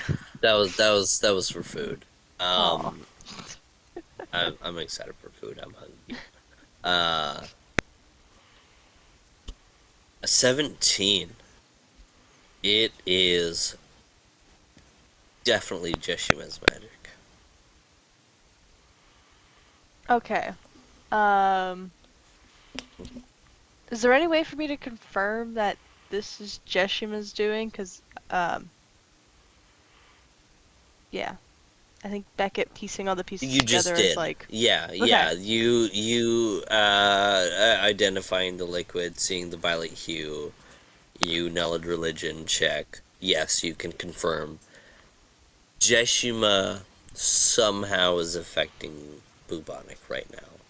Cool. Now I'm gonna turn around to the boys and go, hey, we might have a little Jeshima problem at some point. Elaborate. Okay. Is she She's going to jump the track on with the train? Are we looking at like I think mass this is testing? Are they going to lay a Trent out over the tracks? I think this will be in the later future, but um she's able to affect bubonic, which is making me a little bit nervous that she has access to her powers somehow. So, in She's the Everdark. she's reaching across the plains, and she's decided to use this tiny stretch of her power specifically to fuck with your one connection to her? That's petty. yeah, I would totally honestly, believe that the gods are involved. honestly, at this point, I'm not worried about the pettiness. No, I'd totally believe that in a heartbeat. All of the gods who bother me are petty. It's just, this is scary. Okay, Um, Liam, did you want to say something before we move on, or did the moment pass? I don't think there was really anything I could say. Mainly, like there Your could have mic been. sounds really choppy, by the way. Yeah, it's been causing problems lately. Um, Oh, there we go. Now you're back. there wasn't really anything I could say. Mainly because technically, with the situation, Calduin has never experienced this because he wasn't even there when Yonatan had this problem. It was knees. Oh, that's true. I'm more informing them That's to be true. like, But hey, here's a you problem we'll have in the you future. were pretty like the most well known to Beckett's problem, and so you probably would have known of Jeshima. Yeah, like I know about the Jeshima thing, and I know how petty they were. Oh, and you were there for her getting sealed away too. Yes. Um, so it's just. Do you think her seal has weakened already?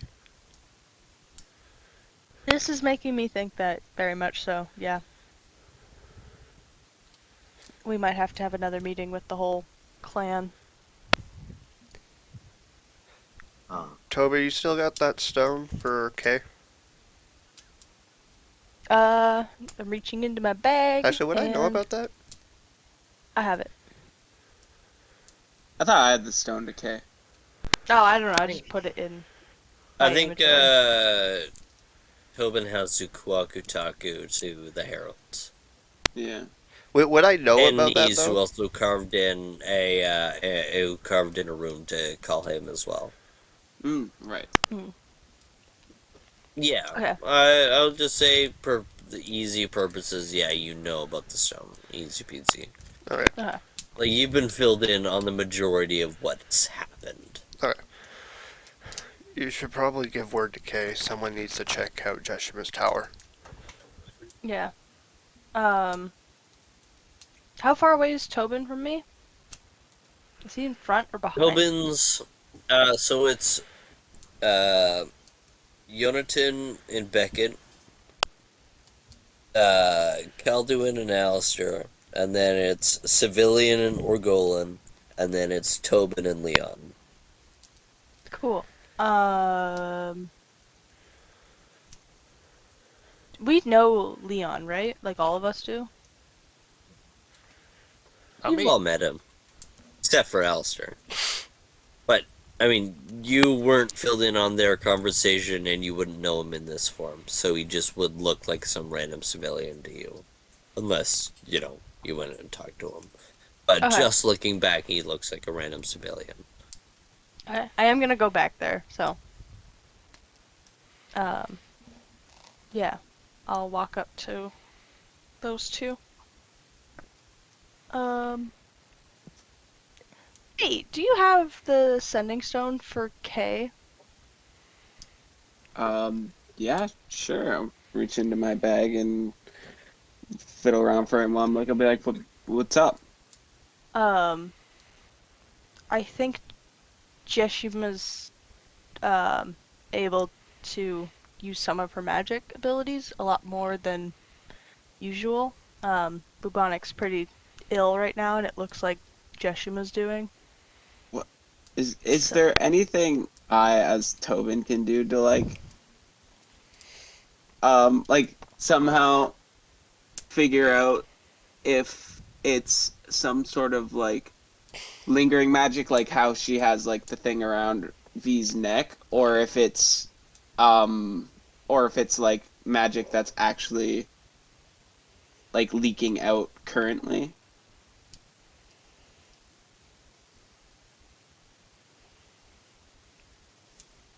No, I don't think you would know. would I be able to do that? I'm not yeah, I'm not saying like saying if I would know, I'm asking if there's a way I could find out.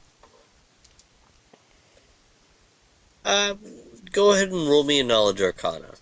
Sure.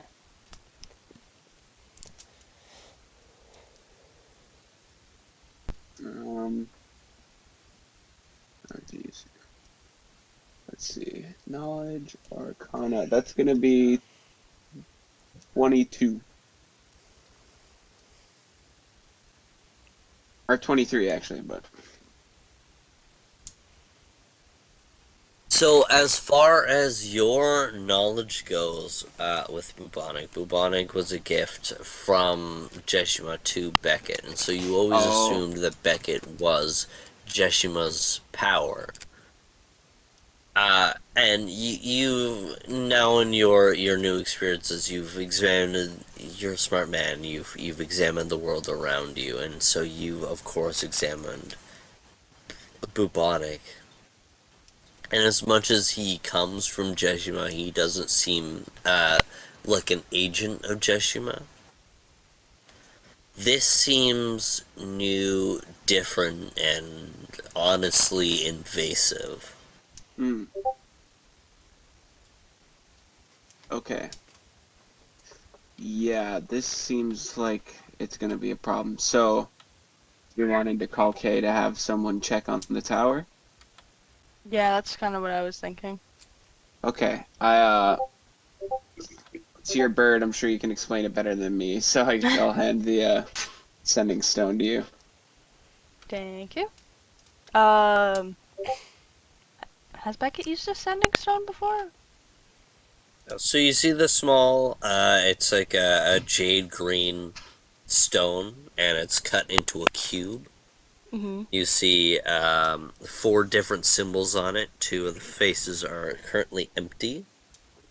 You see a symbol for Kiriki. One, two, three. Hold on, give me a minute. Let me read out the names to you, and then I'll determine what's out. Maybe I'm better at Spheri, Gwaine, Kay,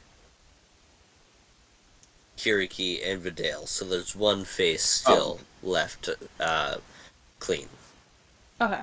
Um, I guess I'll hit the K one.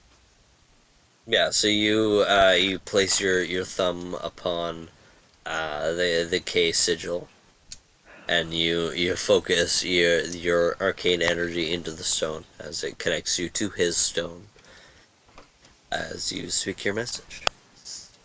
Hey Kay, it's Beckett. Borrowing the sending stone from Tobin. We were hoping that somebody could go and check on Jeshima's tower.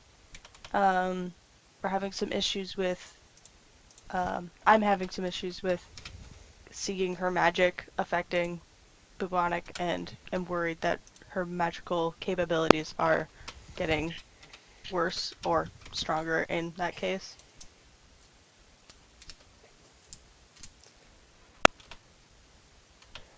Hey, Becky. Um,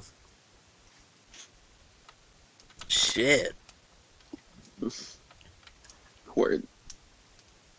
Let's just add another problem to our list of fucking problems. I'm Uh, pointing out Keep something me that could be an posted. issue. Yeah. No, I get you, I hear you. Is it causing a problem right now? I mean, my bird's dying. My bird's dying, which happens to be Is the the only. bird dying? The bird is dying, or at least in Mm, excruciating pain. And this is my only family left, so yeah.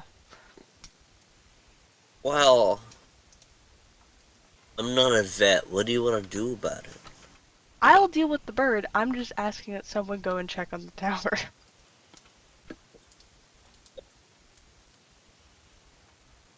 So that if Jeshima is getting stronger, we can deal with it Okay. before she's so strong that we can't. Okay.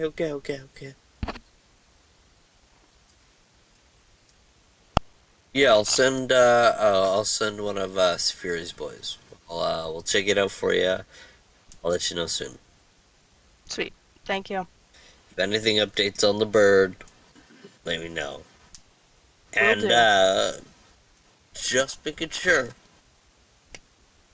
Don't get mad. Just making sure. You're not willing to squawk the bird, right? No. Okay. Cool. Just making sure we're on the same page here. I am also not willing to squawk the bird. Cool. We'll deal with it another way. Awesome.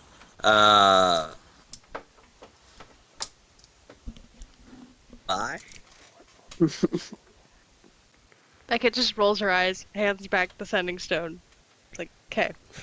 Listen, obviously, based on your experience with the last time we reached out to Jeshima, you shouldn't do that again. So I don't want maybe, to. maybe you could, maybe you should talk to the poison before this magic sourced from Jeshima makes him think that you're interacting with Jeshima again, because you seemed pretty upset the last time. Yeah, I don't really want to do that either, but I will.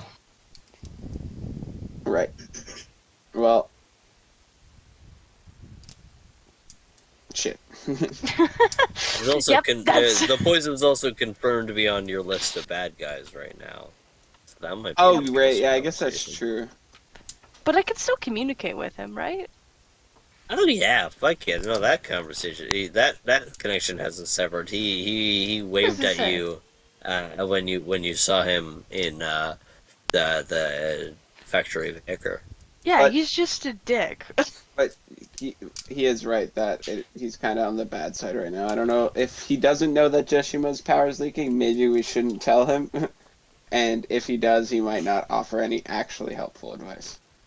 So that's really your call. Yeah, but now I feel like we've mentioned him. He's just gonna bother me tonight. Yeah, but it'd be fun, so you should call him. I don't want to call him. You said you would. You don't want to make it more angry. Why does this feel like like that really shitty ex-boyfriend who just like will not leave you alone? It's because it's how I'm writing him. Oh fuck. Okay. He's meant to Yeah, be a douchebag. It's I know he hilarious. is. All right. Okay, yeah, I'll talk to him at some point. At some point. Some But point today. not tonight, as the rail glider is going to glide its way into the uh, station at the Emperor's Rift within the sprawling city of Eris, where we will pick it up next week. This was a very fun episode. I think this was very good. Do we inspiration points? I think it'll be fun. Someone else take over managing order of inspiration point, because Liam I gets just one. want to chill. Um. Liam already got one, Oh, okay. and I got That's one. aside from this. Yeah. Okay. Liam, do you think anybody should get an inspiration point? Hmm. The whole thing with Alistair was pretty good. With the whole argument. Mm-hmm. That was pretty fun. Okay, Owen, what do you think?